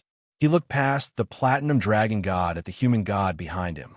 Please leave, King of Good Dragons. What happens next will not be what you want to see. The platinum dragon god stared at the black dragon. After a long while, it let out a deep sigh, shook its head, and disappeared. Stop all this, black dragon. What you're doing is leading to the destruction of Iradia. The one who spoke was the god of holy song, Azuz, a god that Caesar had never met. As a follower of Petrov, most of his believers were priests and scholars. The invasion of the abyss is imminent. The empire on which the sun never sets will be one of the most important forces in this world against the abyss. If you really care about the survival of Iradia, You should immediately stop the invasion and fight side by side with the empire on which the sun never sets. I also had this idea before. Caesar grinned. But why didn't you say it before? Why didn't you say it when the empire on which the sun never sets was suppressing the northern land? Why didn't you say it when the empire on which the sun never sets interfered in the central land? Why didn't you say it when I fell into a deep sleep and the Black Wings were defeated? Why didn't you say it before Notorious tried to assassinate me? Why didn't you say it until the soldiers were at the gate, until I stood in front of Mockville City? What's the point of saying these words that have lost their weight? You don't know what you're talking about. The Lord God of the Elves, Carillon, coldly snorted. Black Dragon, do you know that you have attracted the attention of the gods since you were born? We have all seen what you have done. We have the greatest tolerance for you, but we didn't expect that you would take an inch and want a mile to the point where you actually tried to swallow the whole of Iradia into your stomach. So you're saying that I should thank you? Caesar's monster-like pupils flashed with sarcasm. I have seen your faces very clearly. The reason why you didn't kill me when I was young was not because of mercy and compassion, but because you used me as a tool to harvest faith. After all, without evil and ugliness as a foil, whether justice still exists is a question mark. I'm afraid that the faith you have harvested from Iradia in the past 200 years is more than the faith you have harvested in the past 1,000 years combined. Even at this moment, I can hear the shouts of the priests in the churches of Mockville. They are shouting praises to the gods, asking the people to kneel and pray, asking the people to pass on their faith to the great gods. You stopped me from conquering Iradia, not for the so-called peace, but just to protect your own pastures. If all the sheep were robbed, where would the shepherds go to taste the delicious lambs? The last person who slandered the gods had his soul and body pierced by chains and was suppressed under the cold sticks of Bator. He could only move in a place the size of a palm, never to see the light, Mistress said. Caesar had killed her descendant, and she hated the Black Dragon to the core. Do you want to suffer the same fate? Everyone has to repeat the same threat. It's pointless. Caesar shook his head and took a deep breath. Let me say it. Since everyone is here, I do have something to tell you. Soon, Iradia will enter the fourth era. When that time comes, there will only be one god left in the world, and that is my daughter. The world will only have one emperor, and that is me, Caesar Tangerine. You are going against the gods, Pyro said in a low voice. Flames gushed out of Pyro's eyes, burning every inch of the main god's skin. He walked forward step by step, staring at the Black Dragon. Every step he took, there would be burning sparks in the air. His every move showed the great power of the gods. This was an opportunity. Pyro realized that the demon lord who followed him like a shadow was not by his side. Dios, Mad Clamor, and Talos were fighting for the divinity that was taken from him. No one would help him. This was the perfect opportunity to kill the Black Dragon. Asterisk rumble. Asterisk, an oppressive and muffled sound of thunder resounded in the sky, and branch-shaped lightning flashed in the clouds. Some gods obeyed Pyro's summons and took great risks to descend to the mortal world with their true bodies. The entire space reverberated with the furious roar of the god of retribution. Ares, how dare you oppose the gods? So what? Caesar glanced at the flickering figures in the clouds, then looked away and swept his eyes across the faces of the gods. He had no intention of backing down. You don't have to think about how to deal with me anymore. You, the god from the lower realm, and the two projections hiding in the shadows, come at me together. Ignite the sacred blood you have been preparing for a long time. Let me see how much the gods are willing to pay to protect this ranch.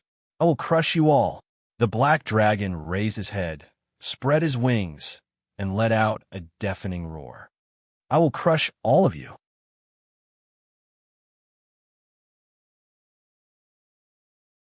Chapter 647. There was a roar, and countless bolts of lightning flashed across the clouds. There was an aurora visible to the naked eye in the sky. That was the energy reaction caused by the god of retribution tearing the boundary of the realm.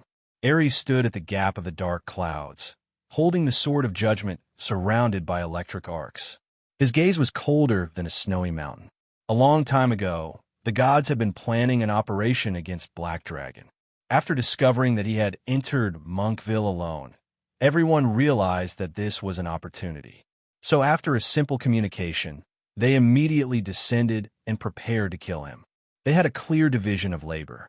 Eri, who had ventured into the lower realm, would be the main force in this hunt. The goddess of spring water would be responsible for providing an endless supply of life energy. The god of chant controlled the strongest and most powerful buffs in the astral world.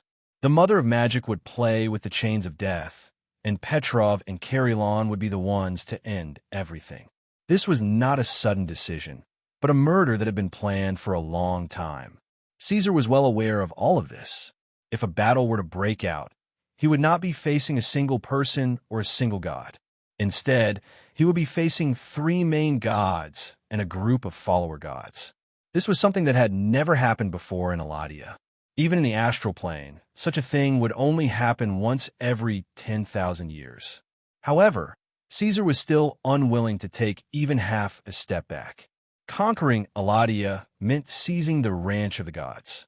This day would come sooner or later. It was worth mentioning that the reason why the Platinum Dragon God had descended was actually to stop the outbreak of this battle. But whether it was the gods or the Black Dragon, they had come with an unstoppable will and determination. There was no room for maneuver. Even as the king of good dragons, it was difficult to stop everything that was about to happen. This was the reason why Bahamut sighed when he left. If the Black Dragon died, it would be a loss to the entire dragon race. But if the Black Dragon did not die, there would be another monster in the astral world that hated the gods. "I will crush all of you," the Black Dragon roared and spread his wings. He raised his head high and looked at the gods with a fearless attitude. His huge eyes flowed with changing light. The moment his aura burst forth, golden waves of particles expanded rapidly and covered the entire space. Then, they burned fiercely and turned into a molten golden rain of fire. "You disobeyed the gods and should pay with your blood," Kuruelong said coldly as he pulled the bowstring. It was rumored that when the Lord of the Elves was still a mid-level divine power, he had secretly stolen a broken root from the foot of the World Tree. At the cost of 3 promises, he had asked the god of dwarves, Moradin, to create a peerless bow of fate for him. That bow had an unpredictable power of rules. Once it was released, it would hit the target regardless of distance. It was with the great power of that bow that Corellon was able to stand out from the elven god system and ascend to the throne of the Lord of Gods. 1,700 years ago, the sun god Petrov had asked Corellon to help him deal with Talos, who was the Lord of Storm and the Lord of Orcs. Kuruelong had only shot an arrow at the critical moment when Petrov and Talos were fighting. That had set the pattern of the storm god system and the human god system for 2,000 years. The right eye of Talos that had been shot off was still lying in the starship of the Blackwing Empire. Now, the arrow was shining again. A light green arrow formed in Kuruelong's hand. The faintly discernible rules connected the tip of the arrow to Caesar's body. The Lord of Elves let go of the arrow without hesitation, and the arrow shot out rapidly. It was still a docile lamb in Kuruelong's hand, but after it left his hand, it turned into a violent, venomous snake. After the arrow was shot, a storm suddenly formed, stirring up the gravel and converging into a murderous tornado. Wrapped in surging divine power, it had already turned into a long river of sharp blades when it pounced in front of Caesar. The Black Dragon stood majestically, unmoved. It was only when the storm arrived that he calmly stretched out his claws and caught the wild arrow. The approaching tornado was forcefully split into 2 by his body. The arrow rolled in the sharp claws, and sparks flew in all directions as it twisted the scales on Caesar's hand. However, its speed was reduced to almost 0 in an instant. It moved forward wholeheartedly under the guidance of the rules, but encountered an enormous force that it could not resist. Even if it went all out, it could only struggle futilely in the hands of the Black Dragon. In the end, It sighed helplessly and turned into little starlight that dissipated. Caesar opened his palm, and there was an eye-catching bloodstain in the center. The way the black dragon caught the arrow showed its great power, but the gods were not surprised. After all, this was not the astral world. Whether it was the mighty power of the bow of fate or Ku Rolong's divine power, they were greatly reduced. It was not difficult for the black dragon to block the attack of one god, but there were nearly 10 gods here. "Kill it," the Mother of Magic whispered. The Mother of Magic whispered that as time passed, they would become weaker and weaker. The material world did not allow gods to stay for too long. The dragon roared, and Caesar took the initiative to attack. He began to accelerate after leaving the ground, pouncing forward as he roared. His wings flapped backward, and his huge body exploded with unimaginable speed.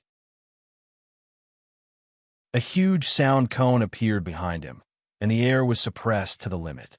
A gale that could tear mortals apart swept across the sky above Monkville Fortress. Compared to the mountain-like, majestic black dragon, the projections of the gods were very small. When the black dragon pounced on them, it was like a whale pouncing on fish. That guy's first target was not Petrov, Kurulong, or the Mother of Magic, but the god of chant, Azuz, who was standing behind them. Petrov stood in front of Caesar and raised his spear, which was overflowing with radiance. However, the spear was blocked by a pair of black wings that suddenly spread out. Caesar stomped heavily into the fortress, crushing the structure of the fortress into smithereens.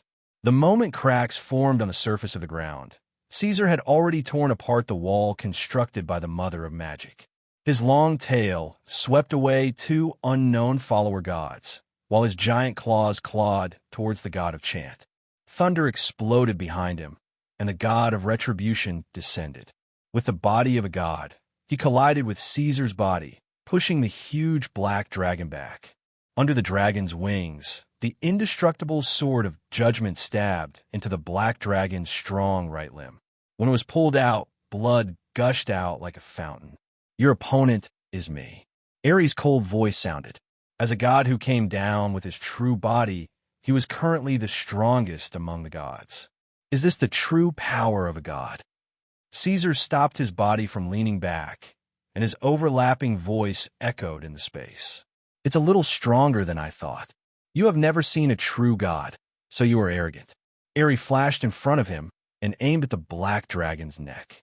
The sword of judgment slashed horizontally, and the molten iron scales collapsed and cracked. Those who are fearless will not have the chance to go to hell. Once the god of retribution attacked, it was like a violent storm. He flashed again and again, moving on the black dragon's body. The sword of judgment in his hand was like a terrible saw, tearing Caesar's scales and flesh. Soon, with the help of the gods, Ares, who had tried repeatedly, finally cut off the root bone of Caesar's dragon wings. The huge membrane wings were thus detached, and scarlet blood gushed out like a broken dam. The next moment, the halo flowed, and Carillon shot another arrow. The timing of this arrow was amazing. It was when the black dragon was trying to mobilize his power to repel the god of retribution. When the god of retribution noticed, it was too late. The arrow was not blocked at all, and it mercilessly broke through the armor and penetrated the black dragon's neck. The invisible divine power stirred the black dragon's bones, making a heart-palpitating, shattering sound. "Phew!" Caesar let out a low sigh. "Have you realized how small you are?" Ares appeared again and flashed in front of Caesar. The sword of judgment accurately pierced the wound left by the arrow on his neck, and then swung his heavy fist on the hilt of the sword. The blade was completely submerged, and another kind of divine power invaded Caesar's body. This is the result of rebelling against the gods. After doing all this, Ares immediately withdrew. In his opinion, the black dragon was on the verge of death, and he had to be careful of the crazy counterattack of the other party when he was at the end of his road. "Hey, you don't think it's over, do you?" Caesar actually laughed and raised his head, showing the huge, shocking wound on his neck. He looked down at the gods and said, This kind of small injury couldn't even kill me in the past, let alone now. Feast, a deep field, was activated, and a terrifying domain was opened. The gods who were swallowed by the domain were immediately horrified, and they felt an indescribable strange feeling. It was as if there were invisible worms drilling in and out of their bodies, cheering happily and greedily, sucking their own essence. Phew! Caesar spread out his sharp claws, took a deep breath, and swallowed an unparalleled vitality and vitality. This energy came from all the living things in the field. All the snakes, insects, ants, humans, and monsters would become his source, including the gods. The wounds on the black dragon's body healed at a high speed, and the sword of judgment was squeezed out his neck inch by the pressure of his strong muscles. The divine power that was stirring in his body like poison soon disappeared, and the vitality repeatedly washed his body. As long as the injuries appeared, they would heal. The singularity furnace provided inexhaustible power, and the feast brought endless vitality. For a long time, the black dragon will be maintained in an absolute peak state. Asliers obtained the divinity of Kuntuda, and Caesar obtained everything of Kuntuda. How are you going to defeat me? Gods!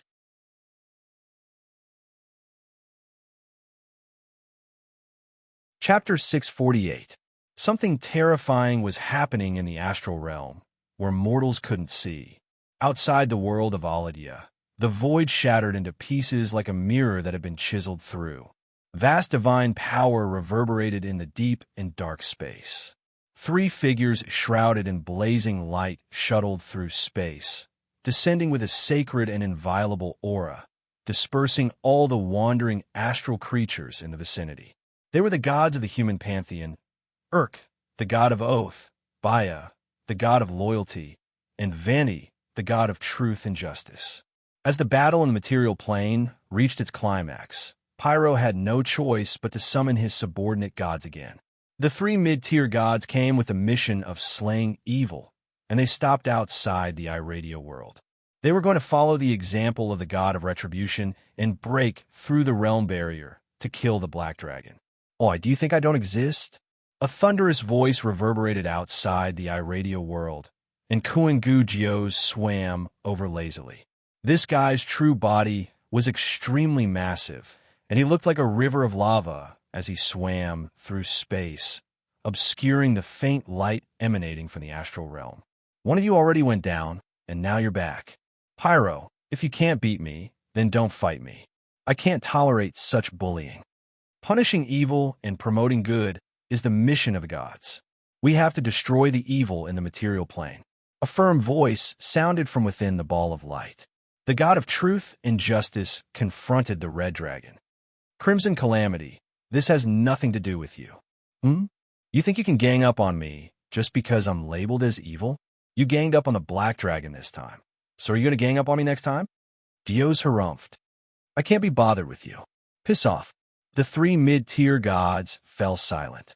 The Crimson Calamity was extremely renowned in the entire astral realm, and he was able to annihilate an army of 100,000 demons with a single breath. If this were in the past, they would have avoided this ferocious red dragon to avoid conflict. However, things were different now. The abyss was about to land on the Iradia world, and the sun god was determined to take control of this world, so he demanded that they break through the realm barrier to kill the black dragon. "We have to enter the Iradia world," the god said in a solemn voice. "So you want to challenge me? Come, come, come. I've never been afraid of fighting." Dios laughed heartily. He was not angry at all after being disobeyed. His voice was filled with joy. If he was in human form, he would have already begun to roll up his sleeves. The red dragon scratched his buttocks and pulled off a huge scale from behind his tail. Then, with a clang, he opened up a huge spatial door. Divine light spread out from the other side of the door. His daughters were clad in armor and wielding weapons. They stood on rumbling war chariots with their spears raised high. Countless clan members let out surging cheers. The Crimson Disaster's strength lay not only in his own power, but also in his own tribe. This red dragon possessed an army of dragons that was even more powerful than Dragon Queen Tiamat's, and they had conquered countless worlds and planets for him. During the era of Kuan Gu Jio's rise to power, the flames of war had spread from the bottomless abyss all the way to Mountain Paradise. In countless battles, his army of dragons had only suffered a single defeat during the battle for the Nine Hells throne. So lively. I like lively crowds. A frivolous voice sounded from within the spatial rift. A white dragon that was only the size of a teenage dragon emerged from the spatial rift. Compared to the red dragon that was as vast as the galaxy, this white dragon looked as small as a speck of dust. However, the scent on its body was no weaker than that of Dio's. Around it was a magical aura that was comparable to that of the god of magic. It was like a huge star ring that was slowly rotating. This dragon was covered with traces of modification. All kinds of strange and murderous weapons had replaced every part of its body. It looked horrifying. Dio's shook its head and mumbled, "Why do I feel thirsty whenever I see you? You're so weird. I have wine." The white dragon pulled out a massive wine flask from its multidimensional bag, as if it were presenting a treasure. It then manipulated its azure hand of magic to bring the flask to Dio's lips. The wine flask was filled with the aroma of aged wine, and the red dragon immediately took a big gulp. It swayed its tail and let loose a satisfied moan as the wine flowed into its body. Let me guess. This is a rare product brewed from the blood of demons. The red dragon was thoroughly enjoying itself. You're wrong. It's my bone marrow, the brain matter of the spirit-sucking monster, and then the blood of the spacious shadow hunter. In the end, the smell of the devil came out. The white dragon cackled sinisterly. It's the most lethal of poisons. I encountered a frost giant abomination 2 days ago, and it was reduced to a pile of shattered ice after drinking it. F***, I knew it. The red dragon burped. You damn brat, you're still so annoying. Have you found Talos yet? Only Petrov can find him now. That divine fragment has Petrov's sun array on it. Talos is still stupid enough to think that he's taken advantage of me. He avoids me every time he sees me, but he doesn't know that I gave it to him on purpose. The white dragon sighed and pretended to inadvertently bring the wine flask to Dio's lips again. This stuff tastes good. The red dragon took another big gulp and mumbled, "But I can't drink anymore.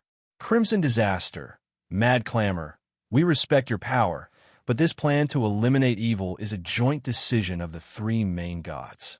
You can't stop it." The gods of the elven god system arrived and interrupted the conversation between the two dragons. They were also 3 mid-level gods. Immediately after, the gods of the magic god system also appeared. At this moment, there are drastic changes happening in the abyss. We don't want war, but if you two insist on stopping us, war is inevitable. Don't you know that Caesar is a dragon with a different body? We're blood brothers. Dios chuckled, looked around at the gods, and shook his head. I don't care if you want to project yourselves, but don't even think about descending with your real bodies. That black-scale guy is a good experimental specimen. It'll be a pity if he dies in there. The white dragon snapped his fingers and threw out all kinds of rule weapons. Then, he whistled and moved out a modified body of an ancient white dragon. He went in and made a loud roar with every movement. Fight! The gods shouted. Sharp swords were unsheathed.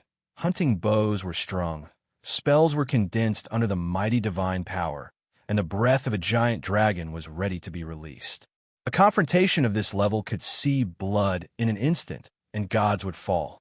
But just as both sides were about to draw their swords, an aura that made everyone present shudder suddenly appeared. The gods looked towards the source of the aura. Under the distant starry sky, a pair of gigantic eyes that were comparable to the stars slowly opened. The terrifying almond-shaped pupils were filled with cold, murderous intent that was filled with tyrannical hatred. Strands of golden rays crossed the boundless space and shot in at a speed faster than light, turning the entire sector, including Eladia, into a cold and deathly still cage. Siren. Why did you call it? The white dragon showed an unhappy expression and was slightly angry. I can't even play with these gods. How would I know that it would really wake up? Dios had an innocent look on his face and lifted his chin towards the frightened gods. A friendly reminder, that guy doesn't have a good temper like me. If you don't run now, you will all be finished. Pyro won't dare to come and save you.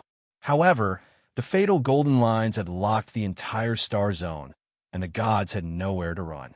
As Gio's voice fell, the giant eyes shifted slightly and locked onto the red dragon. Killing intent seeped out from the almost stagnant space. Dios curled his lips and said, "No matter how useless these guys are, they can at least contribute a little in the chasm battlefield. It doesn't matter if they live a little longer. If gods could sweat, these gods would have been covered in cold sweat." Under the red dragon's explanation, the cage of the golden lines finally loosened a little. The gods immediately escaped, and only when they were far enough away did they dare to resist the throbbing of their minds and look back. The giant eyes gradually dimmed and slowly closed.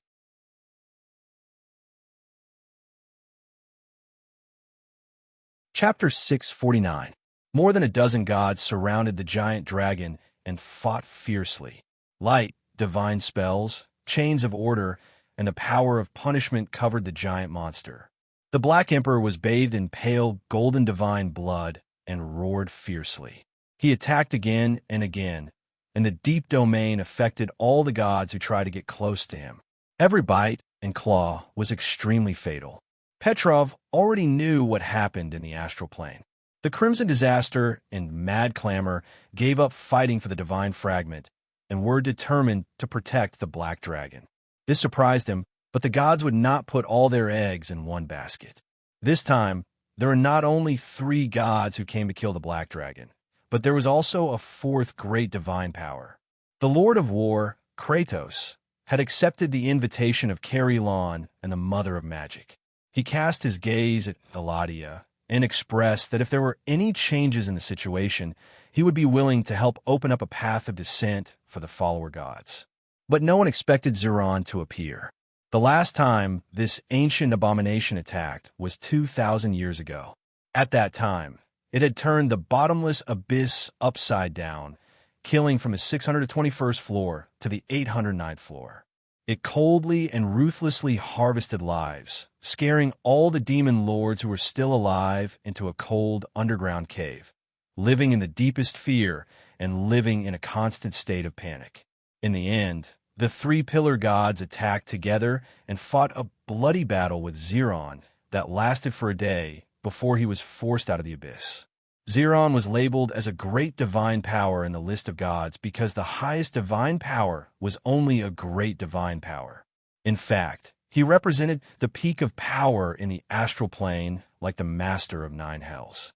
If he encountered him outside the divine kingdom, even Petrov would be afraid.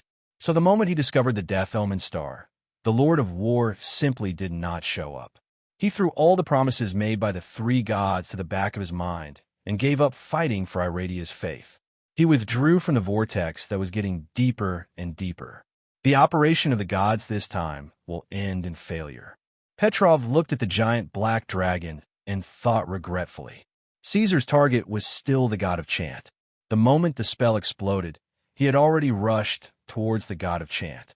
He stepped on the ground with his hind legs and swept back with his wings. Under the spreading sound cone, he completed the 2nd degree of acceleration and rushed forward with raging winds and flames. The god of chance buff could turn a mortal into a legend, but he did not have time to prepare now. He did not even have time to take a long breath. Caesar's violent attacks pressured him to the point that he could not breathe. The moment Caesar rushed forward, the god of chant felt the pain on his skin, as if it seeped into his bone marrow. The hurricane that rushed towards him almost tore him apart. Almost at the same time, Yuri flashed and moved to the right, perfectly blocking the Black Dragon and the god of chant. It was the same every time. The Black Dragon always targeted the god of chant as his primary target, but he was blocked by Yuri every time. Before he defeated himself, the god of retribution would not allow the Black Dragon to attack other targets. He held the sword of judgment with both hands, and his whole body bloomed with brilliant divine light, like a pillar of light that pierced through heaven and earth. The ear-piercing sound of metal hitting metal made Monkville tremble violently. Yuri's body leaned back slightly, and with the buff, he exploded with power stronger than a giant dragon, counteracting the mountain-like impact of the black dragon. Caesar's giant claws sank into the surging divine power barrier, but under the protection of the gods, the barrier remained intact and did not collapse. Yuri took a deep breath and blocked the opponent's attack.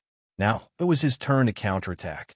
The Black Dragon's field was constantly devouring their divine power, so every opportunity should be grasped well. The battle was not over yet. At this moment, he suddenly felt that his divine power was unable to continue, as if it was cut off by a heavy gate. It was as if there was an invisible mountain descending from the void, bringing with it an unbearable weight as it landed on his body. "What's going on?" he roared in his heart.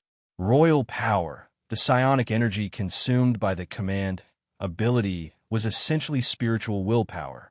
Although Caesar had endless power and vitality, he could not squander it as he pleased, or he would soon feel exhausted. But this time, he found an opportunity.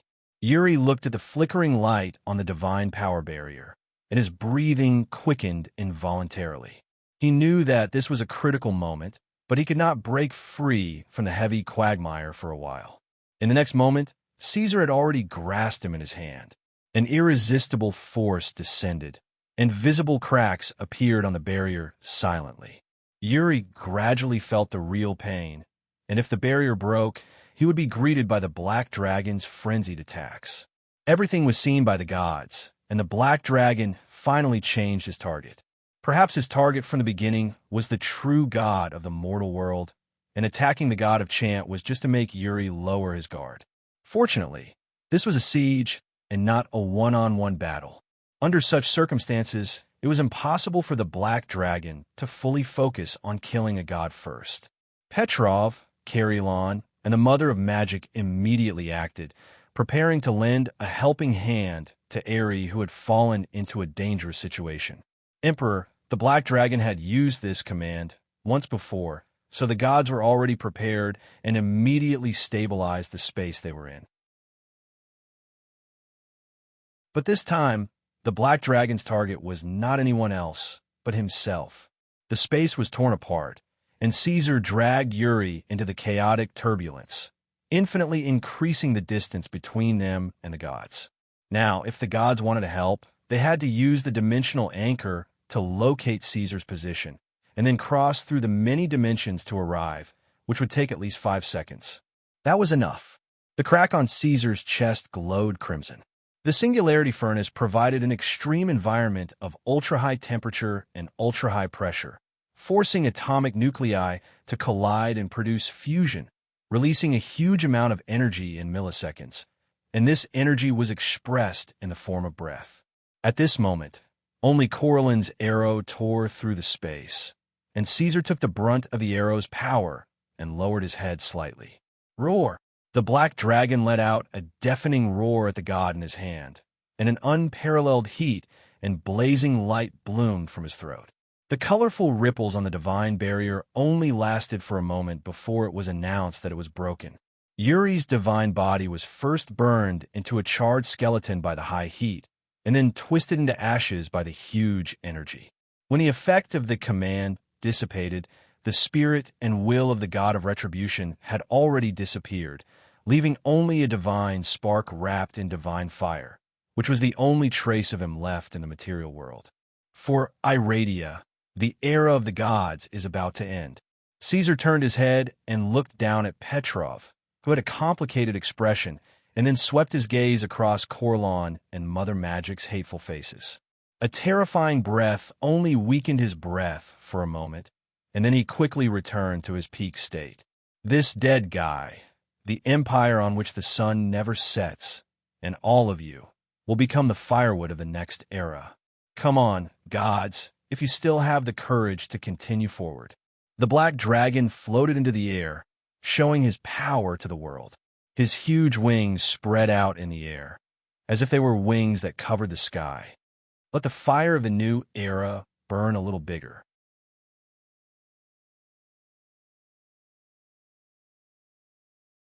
Chapter 650. Aslier's fiddled with his materialized fingers as he sat in the sand, bored out of his mind. It was difficult to search for a demon lord who had already landed in Eladia, but it was easy to locate the Abyssal Gate. As a gigantic teleportation spell that could cross between two worlds, not only did the activation of the Abyssal Gate require a huge amount of energy, it would also spread a unique aura of the plane. Aslier's was very sensitive to this aura and would be able to arrive before the demon lord landed. In front of the sand where the Lord of the Flames was entrenched, a hazy bubble appeared in the air. Then it swelled and burst. Dark red energy propped up the huge abyss gate, and a huge claw stretched out from it, a powerful aura immediately overflowing. "It's here." Aslier's looked up and could not help but be startled when he saw a familiar face. It was a standard demon body, covered in scales, with horns and fangs, but with two heads with different expressions. The twin demon Ninos, the king of the 763rd floor of the Abyss. The Lords of the Abyss had always been curious about Ninos. As everyone knew, the deeper the floor, the weaker the Abyss they came in contact with. The strong were often born in the first 100 floors of the Abyss. So how could the 763rd floor cultivate such a powerful lord? What was even more amazing was his rationality. The twin demon could perfectly resist the nature of killing and destruction. Compared to demons, he was more like a king among demons. Some people said that with Nino's wisdom and power, if he was born 20,000 years earlier, he might be qualified to compete for the throne of the Pillar God. Finding that Aslier's was waiting for him, the twin demon was not surprised at all. Both had smiled and calmly greeted the Lord of the Flames. "Long time no see, Aslier's. I've heard about your achievements in Iradia. You actually killed our Kuntuda together with the dragon. I can't believe such a feat came from you." "Ninos, I remember that you serve Orcus, right?" Aslier stood up in the flames. "What? Even the undead king can't wait anymore. Not long after you left, I switched to serve under the Lord of the Dark Cloud." Ninos breathed in the air of the material world and stretched his body as he said, "But it's true that Orcus is also very anxious. The shadows at the bottom of the abyss are gradually deepening. None of the pillar gods are not anxious. I think the Dark Cloud Lord is very angry, right? Of course, you're the Lord of the Abyss, and you should be our vanguard. Since you've already boarded and adapted to Iradia, you should help us open the door to the material world. But you used your strength on your own people." Ninos nodded.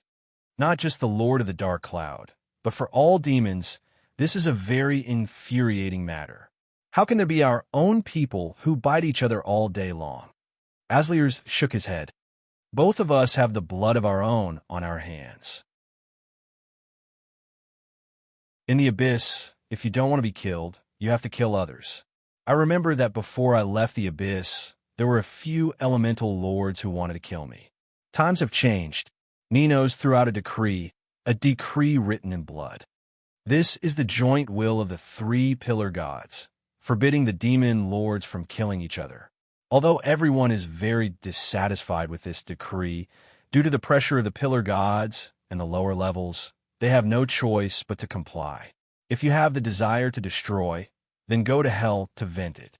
Some time ago, we occupied the Skull Pillar, and now the entire first level of hell is in the hands of the demons. It's indeed an unprecedented feat," Aslier's nodded, "but has nothing to do with me. It seems that you're determined to go against us. I really don't understand, Aslier's.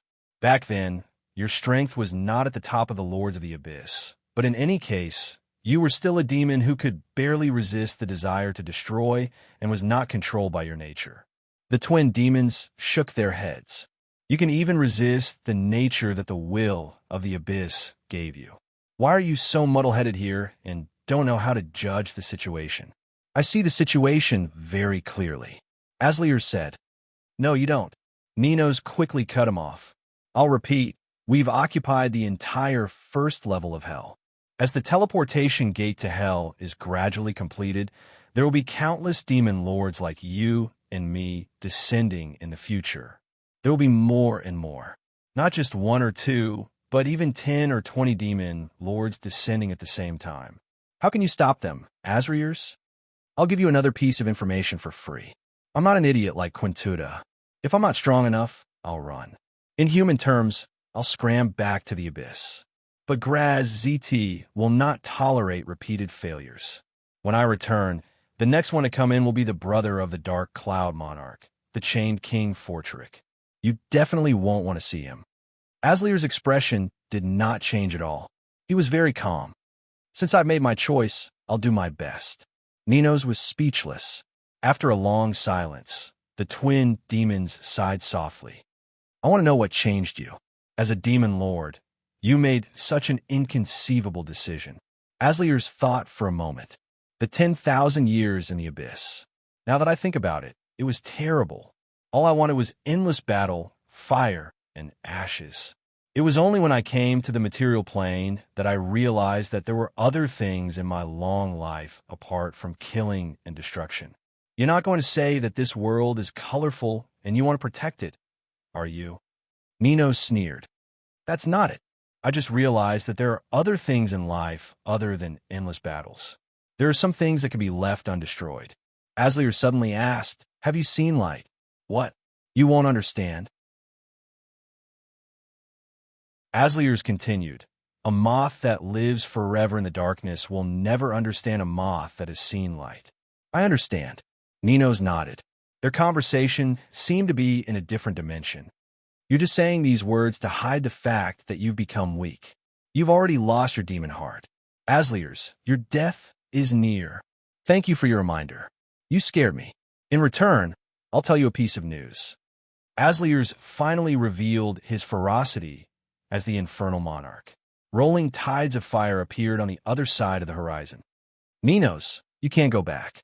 Your power and will remain in this world forever. I'll burn you to ashes. The twin demons roared. The demon kings of the abyss clashed and tore at each other in the boiling blood and fire. They used their lives as chips to sit at the gambling table.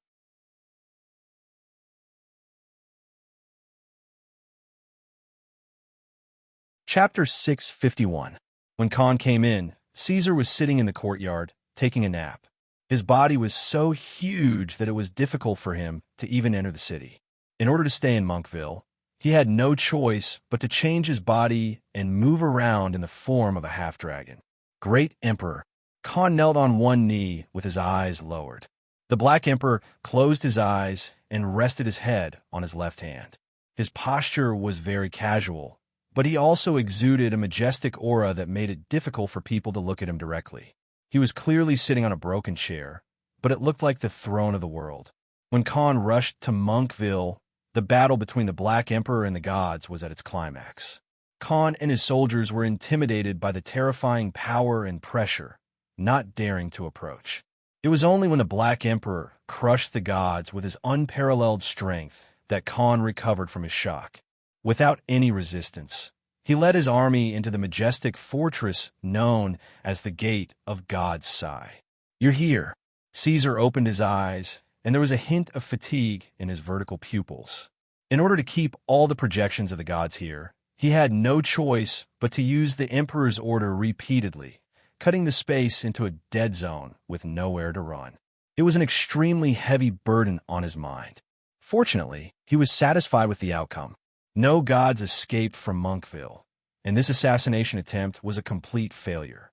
There was some sporadic resistance from the priests and fanatics of the various churches, but they were quickly suppressed. We have already taken control of Monkville. Khan reported in a suppressed voice. He had personally witnessed the Black Emperor crush the gods with his roar. At this moment, his feelings were very complicated. There was fear, yearning, and respect. He knew very well that even if he had the bloodline of the Black Dragon and the power of the Fire Demon Monarch, it would have been difficult for him to achieve that level before he was 1,000 years old. As for Caesar, it was said that the Black Emperor was not even 300 years old. The Black Dragon nodded absent-mindedly. Khan continued, we discovered that many people have escaped. When you were fighting the gods, many people escaped from the other exits of Monkville. Among them, there was no lack of nobles carrying large amounts of treasure and secret magic scrolls. Your Majesty, should we send people to pursue them? Let them escape. Caesar shook his head. Let them take this news and flee to the various major cities in the south. Flee to the capital of the empire where the sun never sets. Very soon, the people of the world will know that Monkville has been defeated and that the Pantheon has suffered a crushing defeat on the battlefield. Their unwavering faith will crumble because of this setback. From now on, the terrified and helpless Southerners will no longer be able to resist Black Wing's violent attacks. Understood. Khan's head was still lowered. We have set up 23 camps to hold the captives and ordinary civilians of Monkville. They are waiting for you to deal with them. I will fulfill my promise to the Platinum Dragon God. Caesar said, read the laws of the Blackwing Empire to everyone, then release those civilians and let them do what they should do. As for the captives of the army, keep them under observation for a period of time, but do not mistreat them. Also, there's one more thing. Do not pursue the nobles and civilians who have escaped from Monkville, but clear out the scattered troops in the surrounding areas. To the humans, they have already lost their honor. In a situation where there are no restrictions, these people will quickly become something like wild beasts. The place that Blackwing takes over must have Blackwing's order. The Empire will not allow those things to exist. As you wish, Your Majesty. Khan stood up and prepared to leave to convey the Emperor's orders to his subordinates. I am very surprised. Until now, the God of Light and Fire has not appeared and participated in this siege. Black Dragon said in a low voice and looked up with a scrutinizing gaze. Khan, my nephew, can you tell me why? This was a test, Khan immediately realized. He stopped walking, thought for a moment, and said, I guess there are some contradictions among the gods. The God of Light and Fire has declared that he wants to build a new divine kingdom. As a god who walks the earth, he has undoubtedly succeeded. However, this has taken away the faith that originally belonged to Pyro, and has also reduced the power of the empire on which the sun never sets. Yes, Caesar nodded non-committally. You once told us that Notorious and Pyro are inextricably linked. He is very likely to be a god that Pyro has forcibly promoted. At such a sensitive time, why would the Sun Prime God waste his own power to help a mortal become a god? Khan said calmly, I have reason to believe that the God of Light and Fire is the weapon that Pyro used to deal with Blackwing. Black Dragon gestured for him to continue. But this weapon has its own thoughts.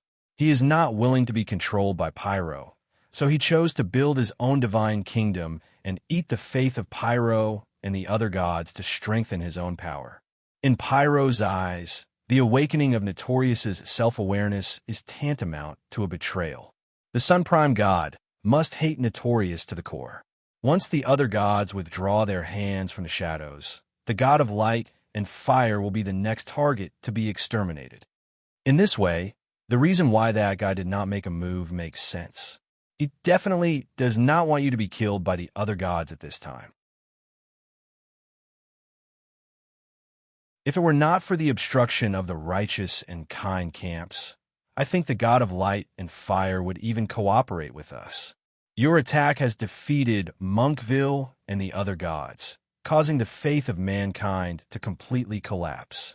But for Notorious, this is actually good news. As a god who walks on land, he will become the last and only hope of mankind. I think, when the news of your reign over Monkville reaches the south, not only will the God of Light and Fire not weaken, but he will also become stronger. Khan finished speaking in one breath. He looked at the Black Emperor's expression and cautiously reminded him, if it were me, I would take measures against that so-called divine kingdom as soon as possible. Very good. You are smarter than your father, and also more ambitious.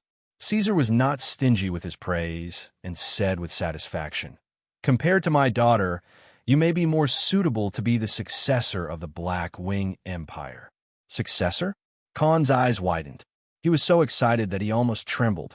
Although he bore the name of Tangerine, he was after all only the child of Garin and Caesar, and not the direct descendant of Caesar.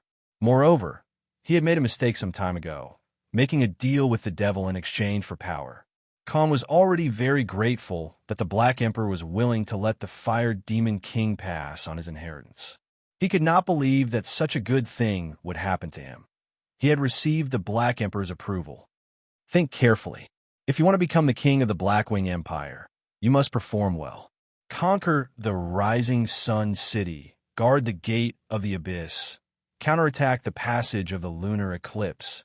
In every battle, you can only advance and not retreat. Are you afraid of death? Caesar said fiercely. Dying on the battlefield is the glory of an evil dragon, Khan said loudly. Very good. Come and receive your reward. The Black Dragon sat up straight. The ancestral Black Dragon bloodline, the Fire Demon Monarch's legacy, and my radiation.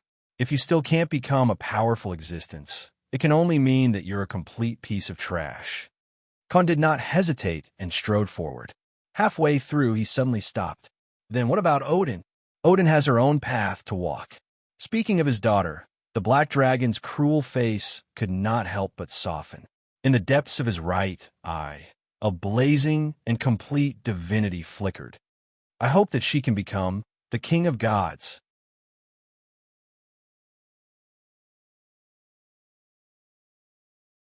Chapter 652. At the border of the sun-never-set empire, Ganwa, a small figure ran over quickly with the wind. In a flash, Bulonia had already sat down opposite her. She had always been like this. She was very close to Odin, never distant or polite. The black-winged princess wasn't surprised. She put down the book in her hand and lazily raised the corner of her eyes. What's wrong? You're still reading here. Bulonia was anxious when he saw her lazy appearance. I just received news that the great emperor descended on Monkville and defeated the walls of the sun-never-set empire overnight, shattering the conspiracy of the gods.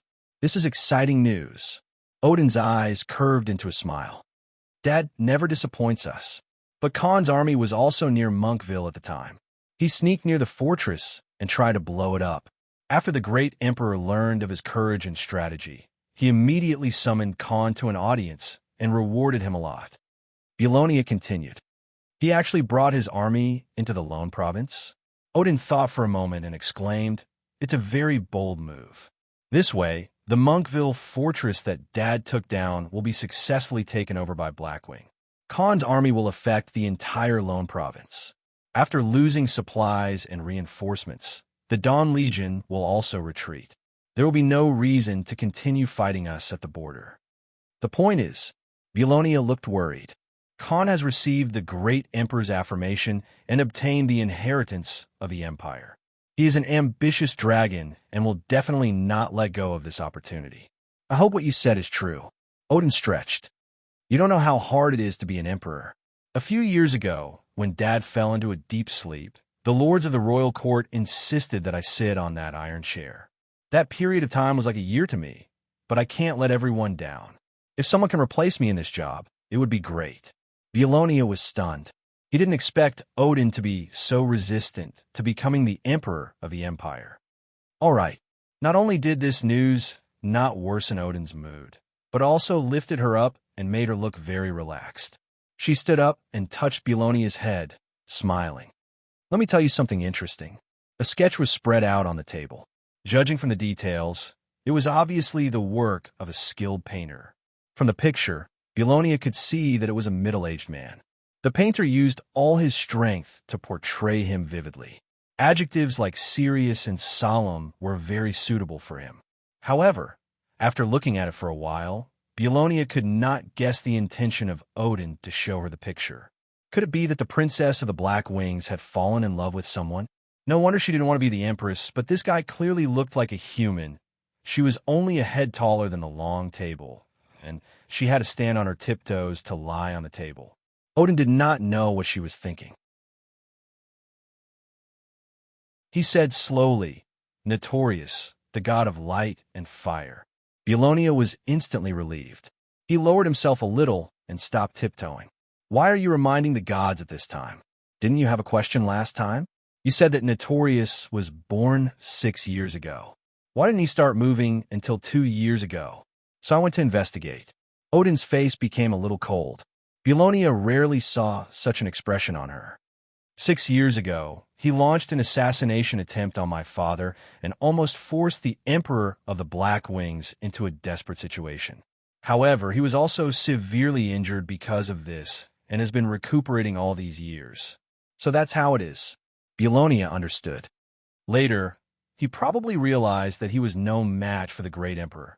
So he established the Holy Kingdom in Sotofia to strengthen his faith and gain more power.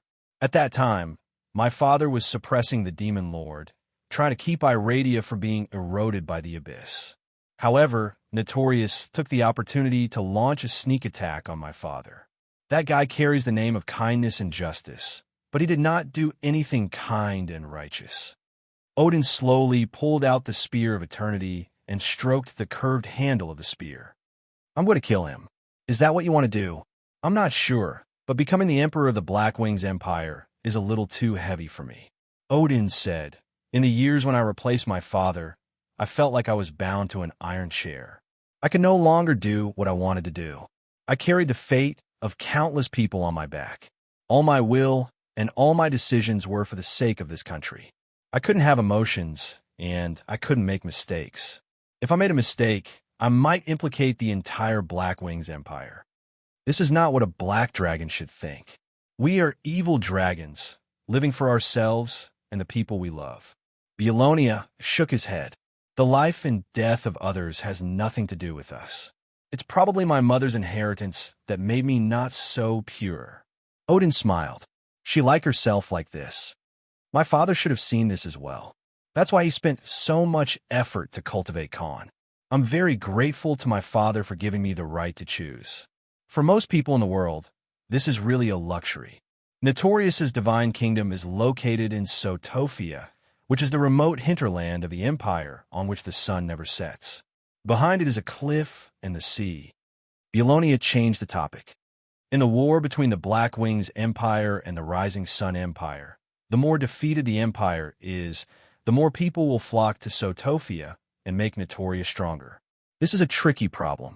How can you kill the god of flames? I'm very sensitive to divine power. It's not difficult to find Notorious. Odin took off the hairpins from her head one after another. Her long hair flowed down like a waterfall. She began to change her clothes in front of Belonia. She was already a big girl. Her body was slender and exquisite. Her eyebrows were moving, her lips were rosy, and her skin was as white as snow. She was as delicate as an elf and contained the valiance of a dragon. She had a soul-stirring beauty. I'm asking you how to kill him. Belonia turned his face away to avoid jealousy. You don't know. I'll become stronger during this period of time. Odin changed into a tailor-made armor and was fully armed. She reached out and pointed at Belonia's forehead. My father is here. She pressed her hand down and came to Belonia's chin. I'm probably here. Where's Notorious? Odin thought for a moment and moved her hand to the tip of Belonia's nose. Around here. Belonia curled his lips. Then I still can't beat him. It seems so. Odin smiled and stroked Belonia's head. But the blood flowing in my body is different from yours. Although it will hurt you to say this, in this world, only I have the same blood as my father. I'm the daughter of the Black Emperor. I was born to defeat enemies stronger than myself. Leave now. Belonia watched as she held the Spear of Eternity. Father is very busy. He doesn't have time to deal with the god who once assassinated him. But the Tangerine family will not forget this matter. Notorious is known as the god who walks on land, and I am also the god of Iradia. This is a battle between gods. I won't let him escape a second time. Odin's voice was as crisp as ever, but it was as if a dragon was roaring silently. The dark purple light spread in the space and finally engulfed her. It wasn't until she disappeared that Belonia opened his mouth and said softly, "From now on, people will no longer call you the daughter of the Black Emperor or the princess of the Black Wings. Instead, it will be the Lord of Twilight, Odin, the dragon god Odin."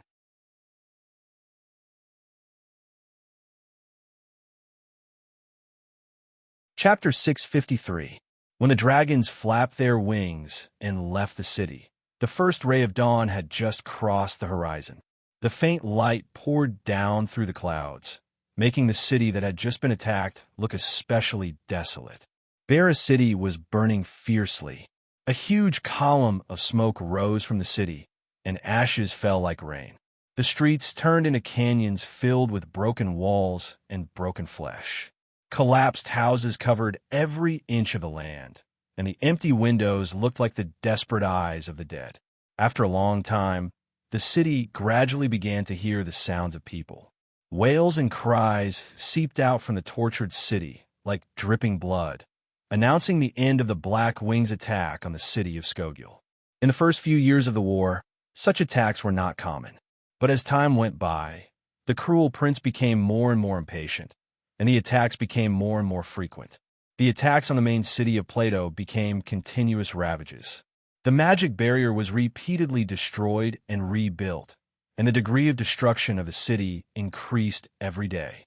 To the people of the empire where the sun never sets, the war had always been illusory and distant. However, who would have thought that in just a few years, the wrath of the dragons was right in front of their eyes? Now, people had to fight desperately for survival.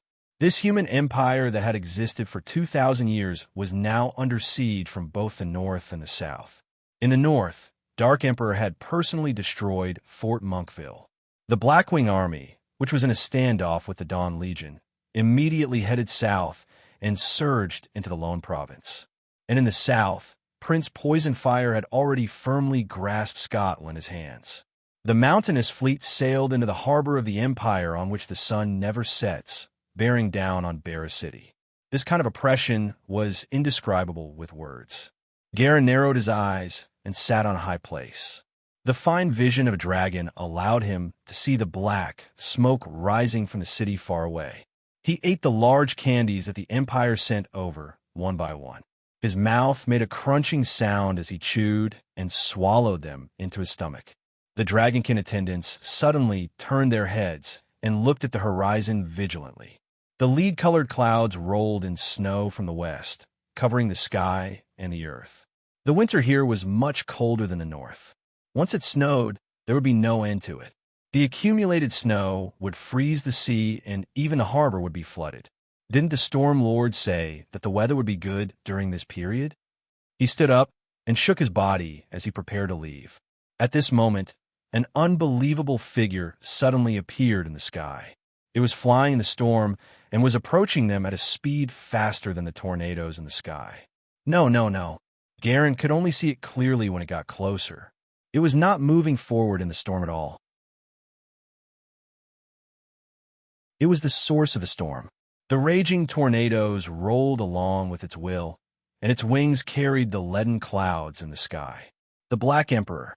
Accompanied by a rumble, the Emperor landed in front of the Poisonfire Prince. He wagged his tail, dispersing the snowstorm and thick clouds behind him. His 200-meter-tall body was like a towering mountain rising from the ground. He glanced down and found that the fellows below were as small as insects. Only then did he shrink to the size of the Poisonfire Prince. "Long time no see, my brother." Caesar greeted him casually. Garen bent his forelimbs and knelt in salute. "Greetings, my great brother, your Majesty Orderonso. No need for pleasantries. Find a place to sit for a while.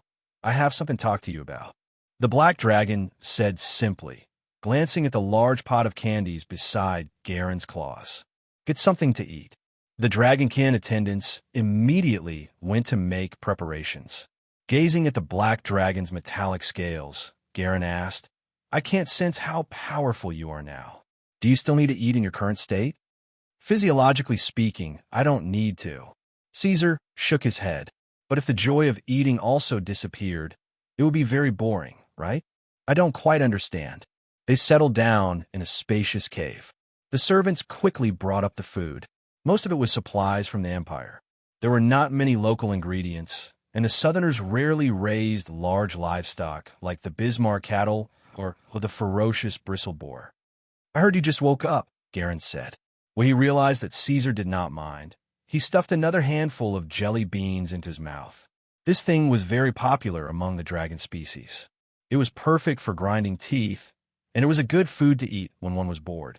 A few days ago, I came to Monkville and fought with the gods. I killed one of them. The black dragon said casually. The empire where the sun never sets has already lost. They might make a final counterattack before they die.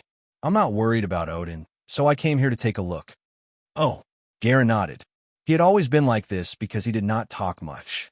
When he was young, he was even called stupid by Blakesia. After a while, he said gloomily, I'm afraid it's not that simple. What? The black dragon scratched his chin. When you came, you should have seen a city with black smoke rising. That city is called Bala. It's the center of the southern province of the empire where the sun never sets. I've attacked it 14 times, but until today, the humans inside still haven't surrendered. Garen said softly, I think they're determined to fight to the death. There are also many stubborn fellows among the humans. Caesar put his neck flat on the ground. Just like when I conquered the northern countries, many heroes emerged. It's not the same. Garen shook his head.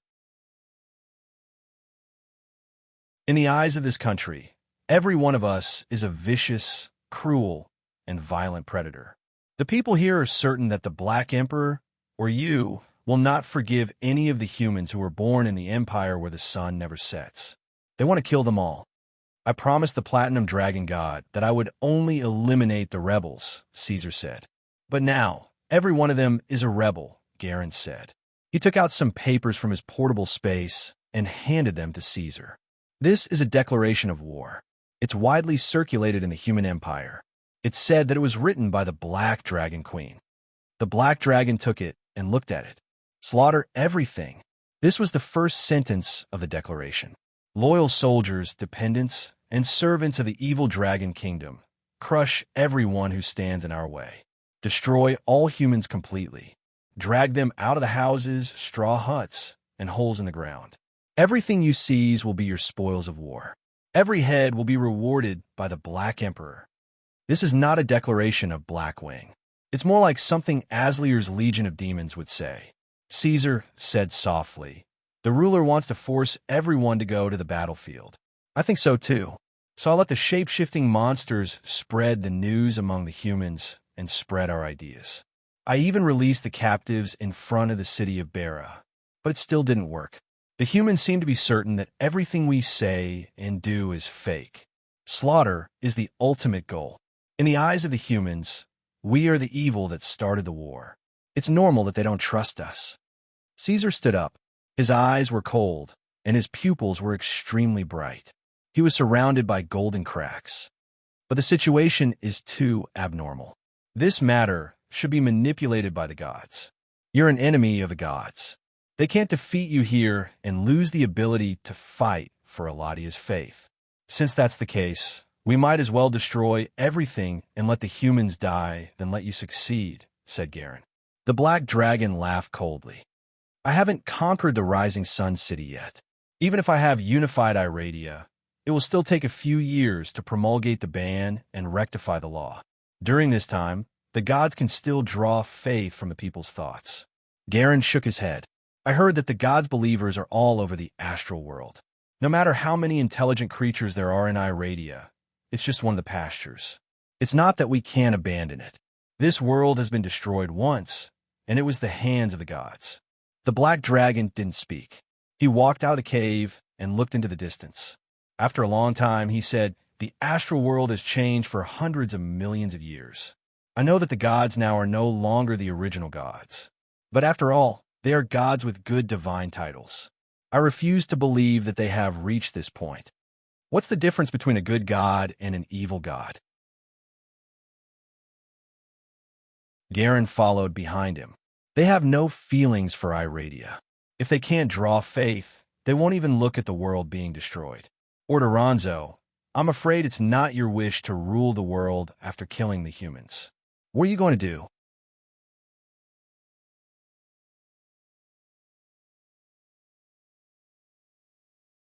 Chapter 654. Garen, you are known for your wisdom and strategy among the lords of the imperial court. Caesar asked, what do you think I should do? If you want to reduce the bloodshed, you must plan this carefully. We can first control the shape-shifting monsters to build several puppet kingdoms, instill Blackwing's thoughts and ideals, and then cut the Rising Sun City into several pieces or even dozens of pieces, slowly swallowing them. I didn't do this before, and I won't do it now. If Caesar Tangerine wants to conquer Iradia, he won't use this method. Black Dragon shook his head. Besides, we don't have time now. Asliers has repeatedly reminded me that the invasion of the Abyss is imminent. Then we can only use an iron-blooded method to let Blackwing's army destroy all obstacles. We can use the cruelest means to intimidate humans and completely destroy their will, just like what is said in this declaration of war. Prince Poisonfire's voice was cold. I request Nero to go out and transfer the Hound Demon Clan to the front line. You underestimate humans too much, Garen. Caesar's gaze became distant. If we use this method, they will really fight us to the end. In the moment of life and death, the will of humans will be much more tenacious than you think. I know that they're a great race, Garen said in a low voice. In the face of unparalleled power and bloody facts, even the most devout belief will disappear, and even the most tenacious will collapse. Yes, rivers of blood and mountains of bones will always make some people terrified. Caesar agreed. But on that day, the capable, intelligent, and courageous humans will have died in the hands of Blackwing. It will be useless for me to rule the Rising Sun City in that situation.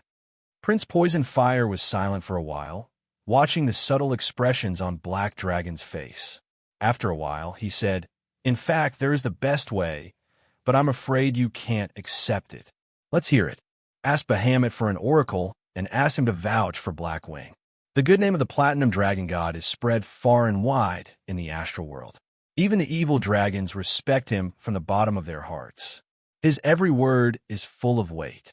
Even if it can't shake the zealots of the gods, it can still change the views of ordinary people on Blackwing. Good idea. Black Dragon clapped his hands. That's what you should say. Why didn't you mention it before? Orderonzo, you have swept through everything with the strength of a mountain all your life. You despise and are hostile to the gods to the greatest extent. I thought you would not be willing to bow to Bahamut. It's not that. Caesar wagged his tail. I don't hate dragons. The name Demon Lords' name. Aslier's Quintuta. Demon Lords, names. Demon Lords, the names. And the names. Demon Lords, the names. I didn't expect you to be willing to let Bahamut speak. Garen said, those Southerners must really hate you. That's why they believe in the gods' propaganda so deeply. In their eyes, I am the evil that instigates war. I am a disaster that destroys everything. It's natural for them to hate me. But you made the barren North prosper. You took the risk to suppress the crazy Monet. You killed the Abyss Monarch. Even today, Blackwing's troops are searching for the Abyss Gate day and night. They don't know about any of these things. They see us as man-eating demonic beasts. Dragons like us shouldn't complain. Hearing Garen's voice that was filled with reluctance, the Black Dragon reached out his claws to hug his neck. The things you said, I did it because I wanted to do it, not because of other people's opinions. Moreover, humans can't be blamed for this. Most people are blinded by rulers and gods. The god of hypocrisy deserves to die, Garen muttered. Indeed, Caesar smiled. His claws were sharp and his gaze was warm. He patted Garen's head, just like when they were young. Orderonzo, are you now the most powerful creature in Iradia? You can say that. Then what do you want to do now? Unify Iradia. Do you know why I want to ask the Platinum Dragon God for help? Because in my eyes, humans are already a part of my clan. I don't want to slaughter my clan again at the last moment of the plane's unification. Caesar released his claws and released Garen's head. A clan that resists is not a good clan, Poisonfire Prince said. Reduce the bloodshed. Consider it a little favor I have for humans. Caesar said, remember Enrique's threat of otherworldlings theory? They said that different races have different thoughts. It sounds reasonable, but it's wrong in the context of the astral plane. We are all Iradia's children. Do you want this land to be destroyed? Garen quickly shook his head. If Iradia is destroyed, Blakesia and Bulonia will have no place. Yes, there are things we need to protect in this land. That's true for you and me, and for every intelligent and non-intelligent life. Caesar said softly, I want to unify Eladia. I want to create a brand new country. This country will not only be a country of dragons, but also a community of millions of races on this land. I want everyone to take up arms and fight against the invasion of the abyss. I want everyone to fight against the gods. This is what I want to do. Garen heard this and let out a long sigh. He lowered his head and said respectfully, Ordoronzo, Emperor of Races, King of Kings, I am far inferior to you. The black dragon suddenly turned around and stepped on the rocks. As you said, I will make a deal with Bahamut and have him send down an oracle to Iradia to restore the humans' trust in the Black Wing. Send my orders to all the clans in Sjal. Only eliminate those who resist, accept captives, and treat civilians well. As you command. Garen bent his knees and left immediately. For Iradia, the black dragon spread his wings, and his body expanded in the wind. He returned to his 200-meter-tall form and swept past the Sjal coast with a storm. He entered the vast sea of stars, and wherever he passed, the waves and tsunamis reached up to 100 meters. Good dragon god, master of the north wind, platinum dragon majesty Bahamut, I, Caesar Ordoronzo Tangerine, call upon your name and await your appearance. The black dragon narrowed his eyes and muttered in a low voice. Although the gods could hear every sentence that contained their names, if the praying person was not a fanatic or a god's chosen one, the gods would generally not respond. And such a simple call without malice would be directly ignored by the gods. However, Caesar was very confident. When a creature like him called out the name of a god, it would have some kind of power that would easily attract the attention of the gods.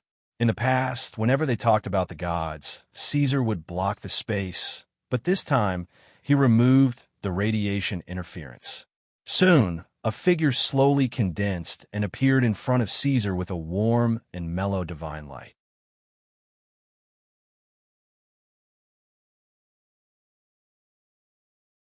Chapter 655.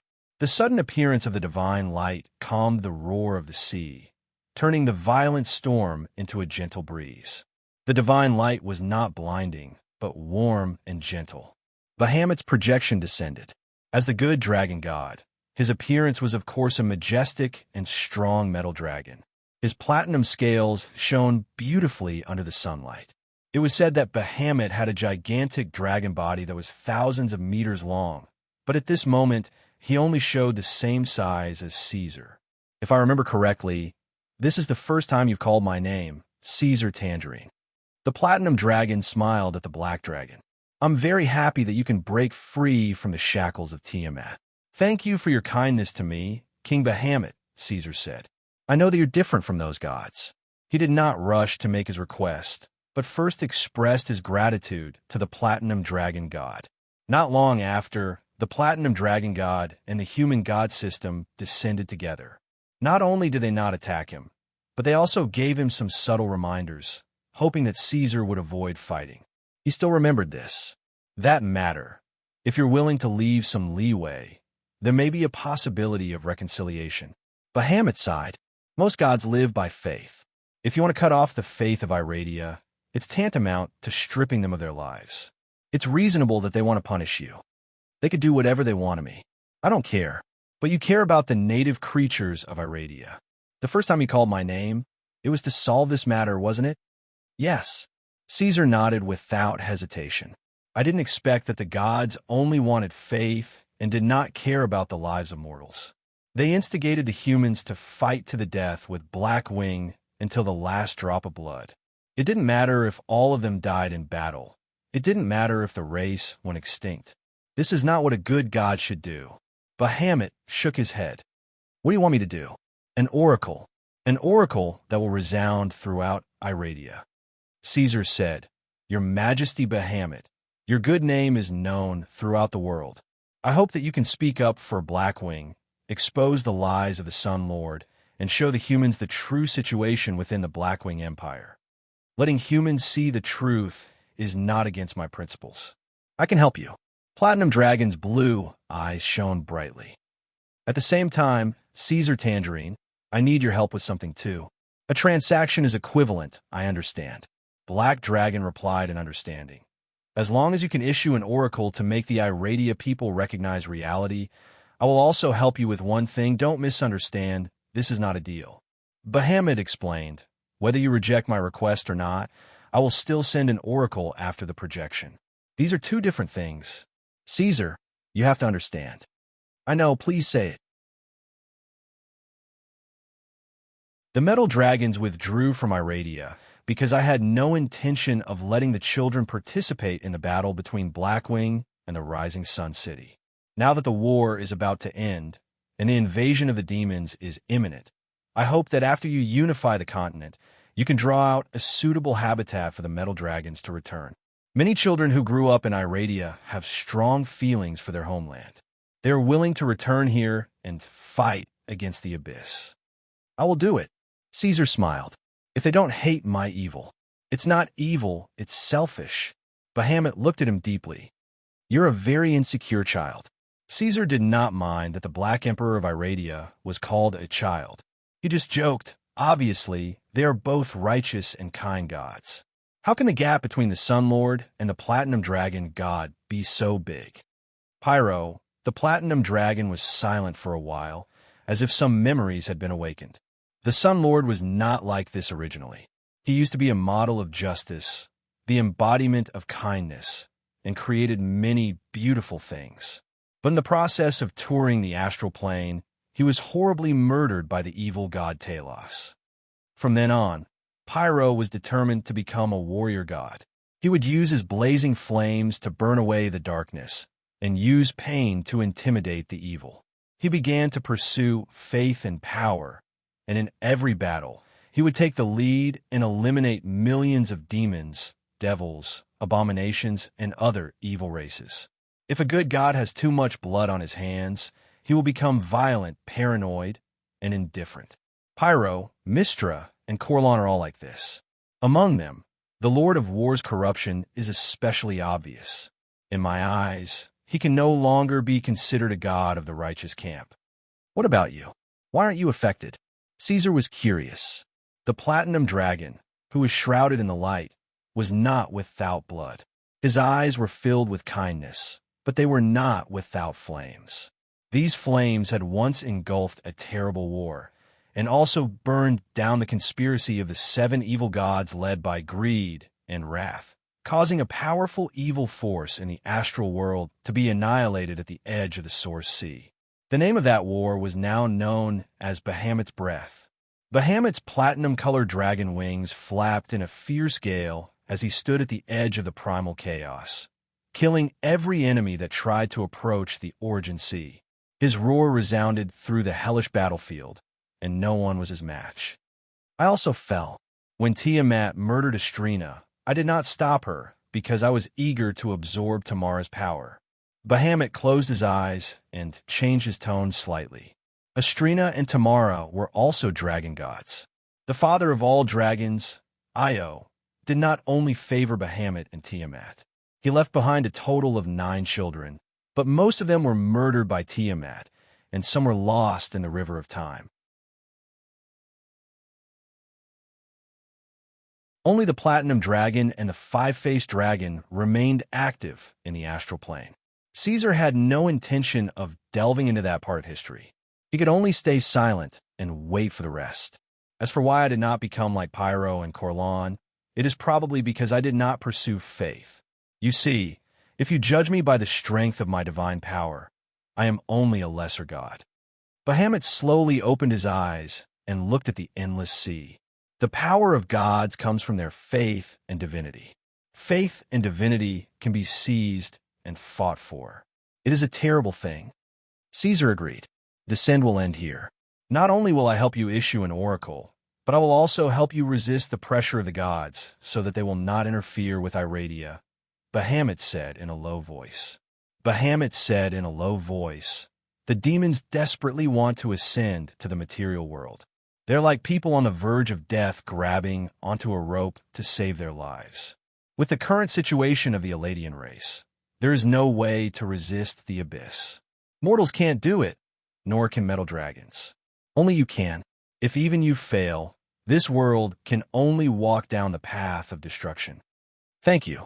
Black Dragon looked at the Platinum Dragon's figure that was gradually disappearing and nodded seriously.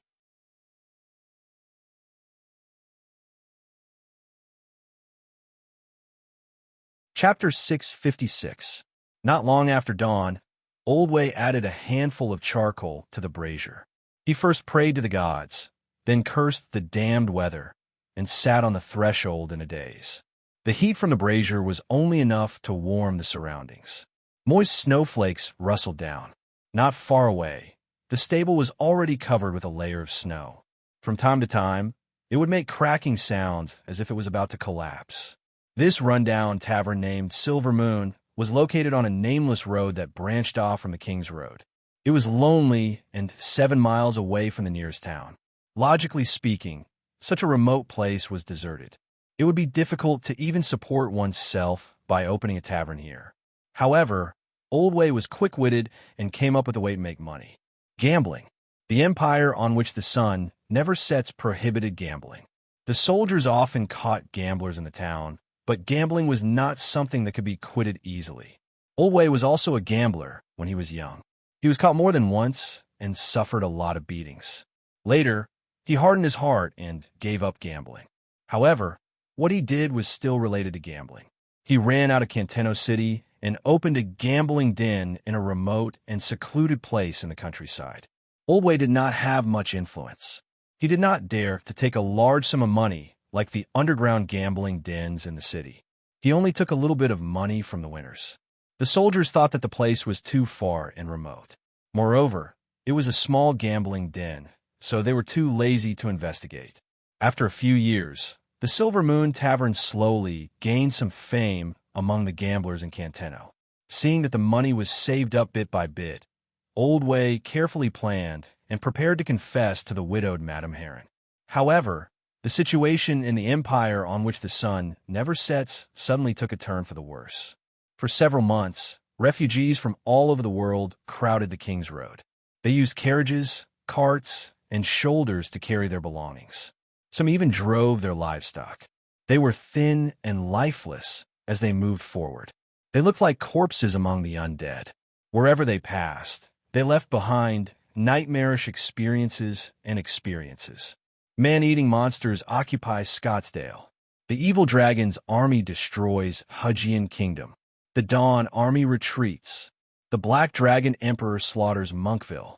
Oldway panicked, not only because of the rumors and the refugees along the way, but also because during the last gambling gathering, he heard several gamblers talking about how the powerful nobles and officials were secretly sending their families to King City. This was the news that really deserved attention. Oldway realized that it was difficult for civilians like them to understand the real situation. Only the movements of the nobles could explain the situation.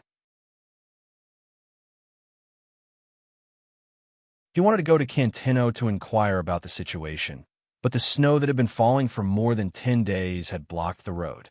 In some places, the snow was a meter deep. Even the strongest horses and mules could not move. God knows how many refugees had frozen to death in this terrible weather. Since that gambling gathering, the Silver Moon Tavern had not welcomed any new guests. Oldway had also lost the means to obtain information.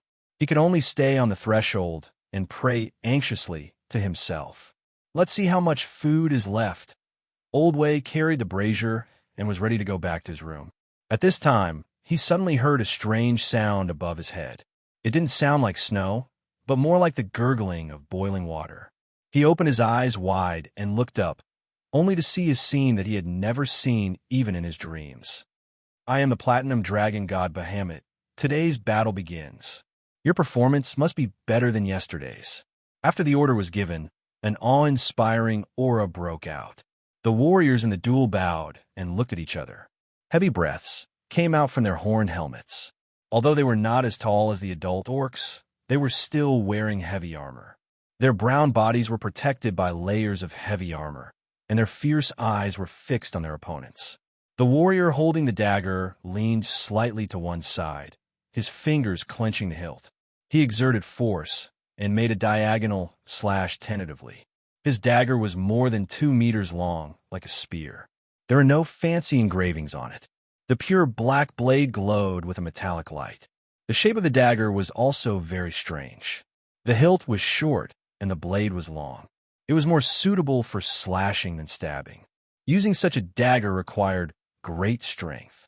This was not a dagger that could be used by humans. It was the standard black dagger of the Blackwing Empire's orc army. The opponent holding the short axe also knew the power of the weapon. He maintained extreme caution, slowly changing his position. He did not overreact to his opponent's actions.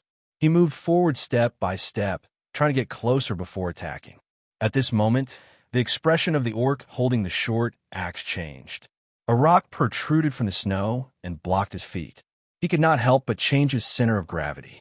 Just as he was about to adjust himself, a roar came toward him.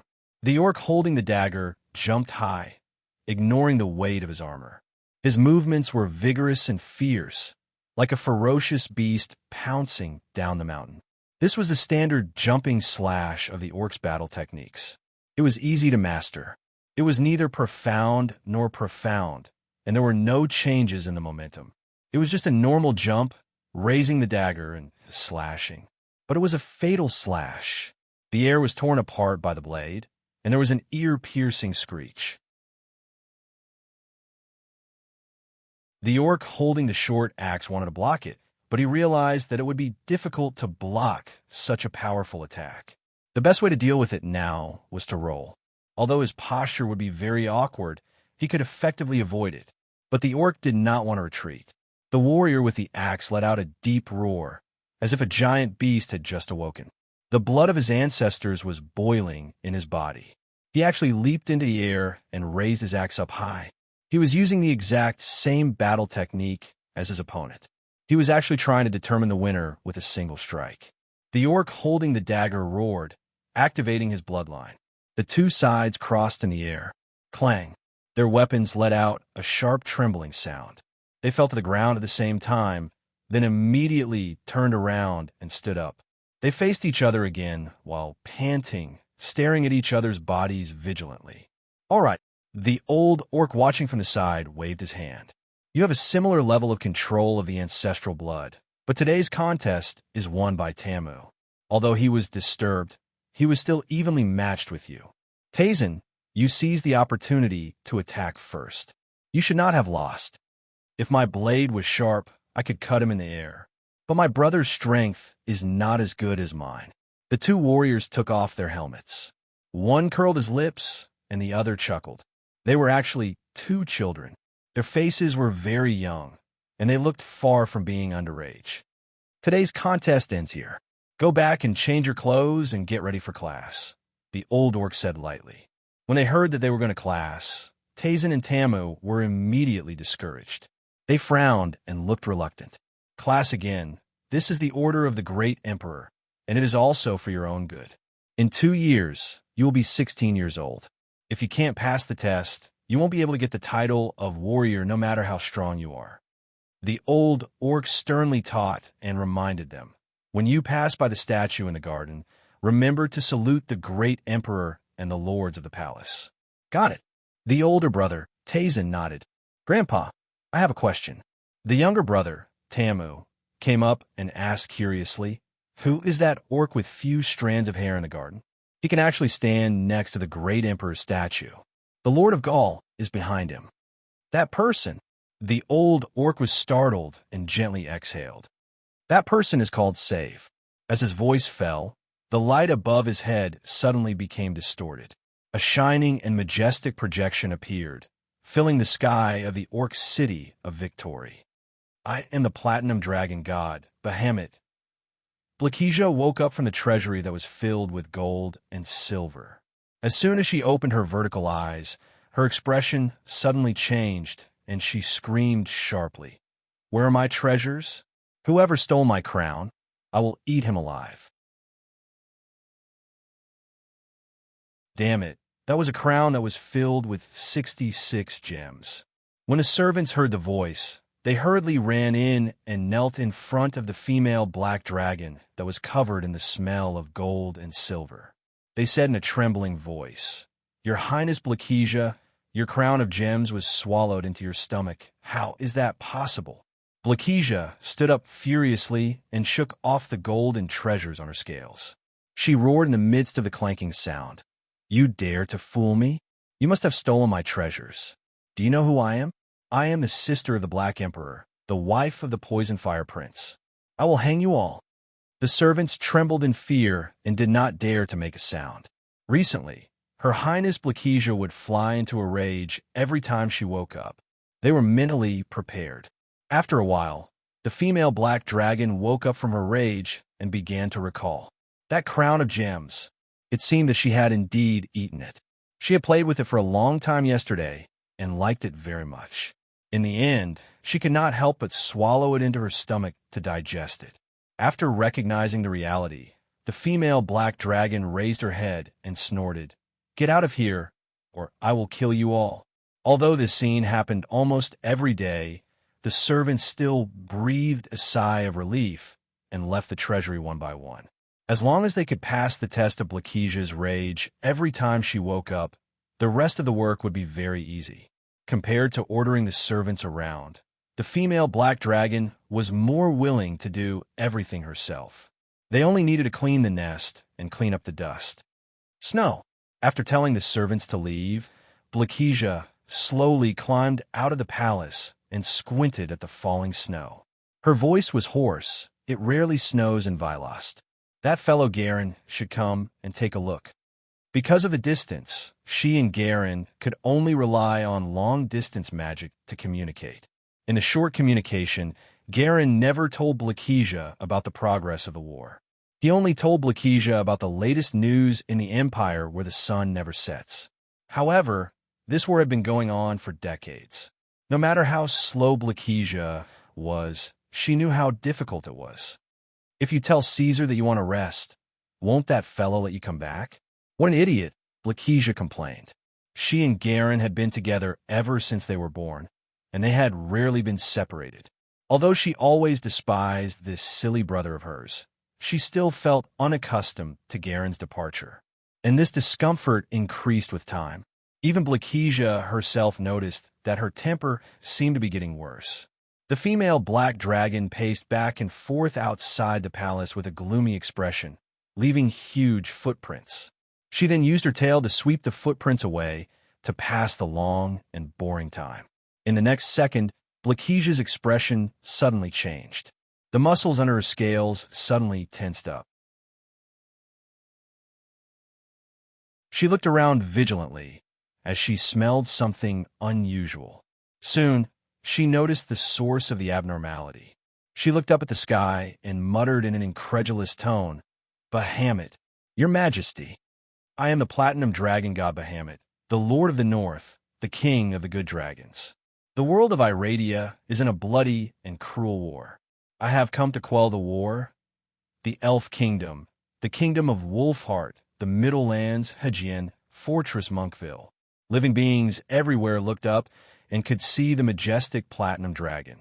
From Scottsdale on the southern shore of the empire where the sun never sets, to the uninhabited land at the northernmost tip of the Blackwing Empire, and even to Vilost on the other side of the continent, Bahamut's deep and majestic voice could be heard everywhere. It was winter 1782 of the Third Era. It was snowing all over Iradia.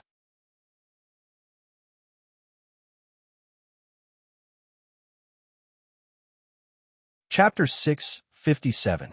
The Platinum Dragon talked about the current situation of the Blackwing Empire with a deep and majestic voice. His words were appropriate and orderly, and every syllable was very rhythmic. There were no emotional elements in the whole speech, and it did not provide the slightest guidance for the audience. It only described objectively and sincerely to help people understand the facts. This was Bahamut's oracle. Even the crippled living beings could hear the rumbling echoing in their minds. What a spectacular sight! The black dragon was entrenched on an uninhabited island in the Sea of Stars. He raised his eyes and looked at the platinum dragon that spanned the north and south. The whole continent was dyed with a layer of pale blue because of his projection. Giving an oracle through the boundary wall not only consumed divine power, but also damaged one's will and spirit. Even with Pyro's hatred for the black dragon, he did not give an oracle when the empire on which the sun never set was in danger. He only used churches and temples to bewitch the people and incite the Southerners to resist to the end. Bahamut did so without asking for anything in return. In addition, the platinum dragon god also had to bear the pressure from the human gods. "I will remember your help, your majesty Bahamut," Caesar said in his heart. Then he withdrew his gaze, and his pupils became calm again.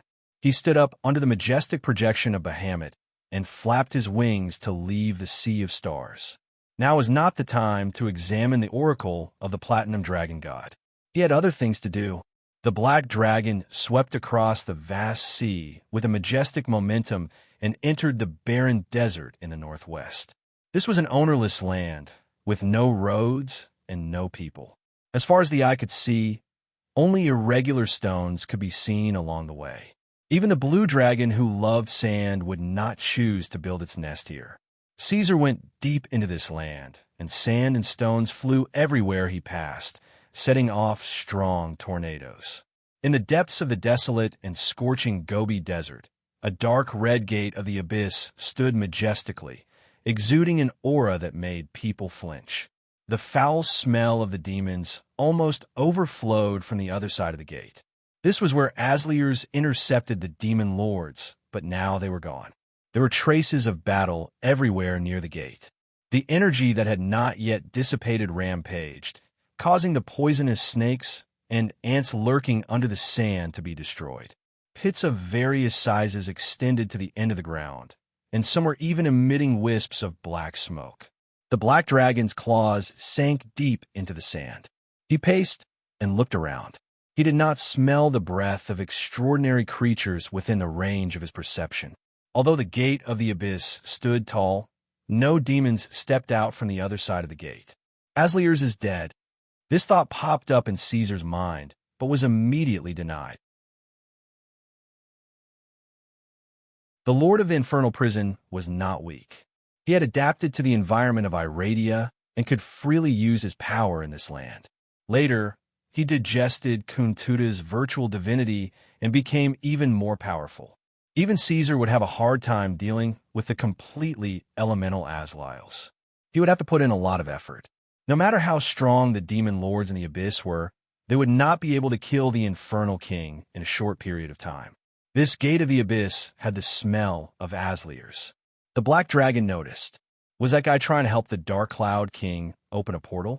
To other demon lords, this suspicion was reasonable, and they would indeed do so. However, Asliers was different. The lord of the infernal prison had reminded the black dragon to be aware of the threat of the abyss several times. He had even taken the initiative to kill the king of gluttony who had landed in the material world. Obviously, he was already on the opposite side of the abyss. Even if he changed his mind temporarily, he would have a better time to open the gate. There was no need to take the risk while the black dragon was awake. The black dragon narrowed his eyes and approached the towering gate of the abyss step by step. He felt the surging power and the mutated aura within, thinking about whether he should go in and explore. Once he crossed the portal, the demons of the abyss would definitely welcome him warmly. The black dragon was not so conceited that he could fight against 1,000,000 demons alone. How to return was also a problem. Although the black dragon's emperor's decree could tear space apart, it was still unknown whether it could allow him to cross countless worlds and teleport back from the abyss. It was not wise to recklessly step into such a dangerous and unknown place. Just as the black dragon was thinking, a white skull covered in flames emerged from the scarlet energy, followed by an arm and an elementalized lower body. The infernal king stepped through the gate of the abyss, bringing with him violent flames and peerless power, returning to the land of Iradia. You really know how to pick a time. Seeing the black dragon waiting behind the gate, Asliers was not surprised. He snorted and said, "When I was fighting Minos, you were nowhere to be seen. After the battle, you appeared. I was entangled with the gods for a while. The black dragon casually explained and asked, Ninos, the Gemini demon, the lord of the 763rd floor of the abyss, my old friend, a very difficult character to deal with. You killed it. No, the guy realized that he was not my opponent and immediately chose to escape. I originally planned to enter the abyss to kill it, but I encountered a lot of obstacles. I was afraid that after a long time, I would attract the attention of the pillar god, so I gave up. Asliers said casually. The black dragon nodded. There were some situations that the lord of the infernal prison did not mention. After entering the abyss, the biggest obstacle he encountered was actually the will of the abyss. Nino said that he lost the demon's heart, which was not empty words. The lord of the infernal prison, who was accepted by the world of Iradia, was rejected by the abyss. In that environment, he was not the Gemini demon's opponent. Even if the current Asliers could still pull up the portal and travel between the two worlds at will, as time passed, it was unknown whether he could still maintain the identity of a demon. If he wanted to continue to become stronger, he had to transform himself from the Lord of the Abyss into something else. What should he transform into? Asliers used his bony fingers to fiddle with his chin. The black dragon's voice interrupted his thoughts. I came here to see you to tell you something. I'm going to find a place to sleep for a while. Sleep again? The Lord of the infernal prison was shocked, then revealed a scrutinizing gaze, looking up and down at the black dragon, thinking about the change in status between them.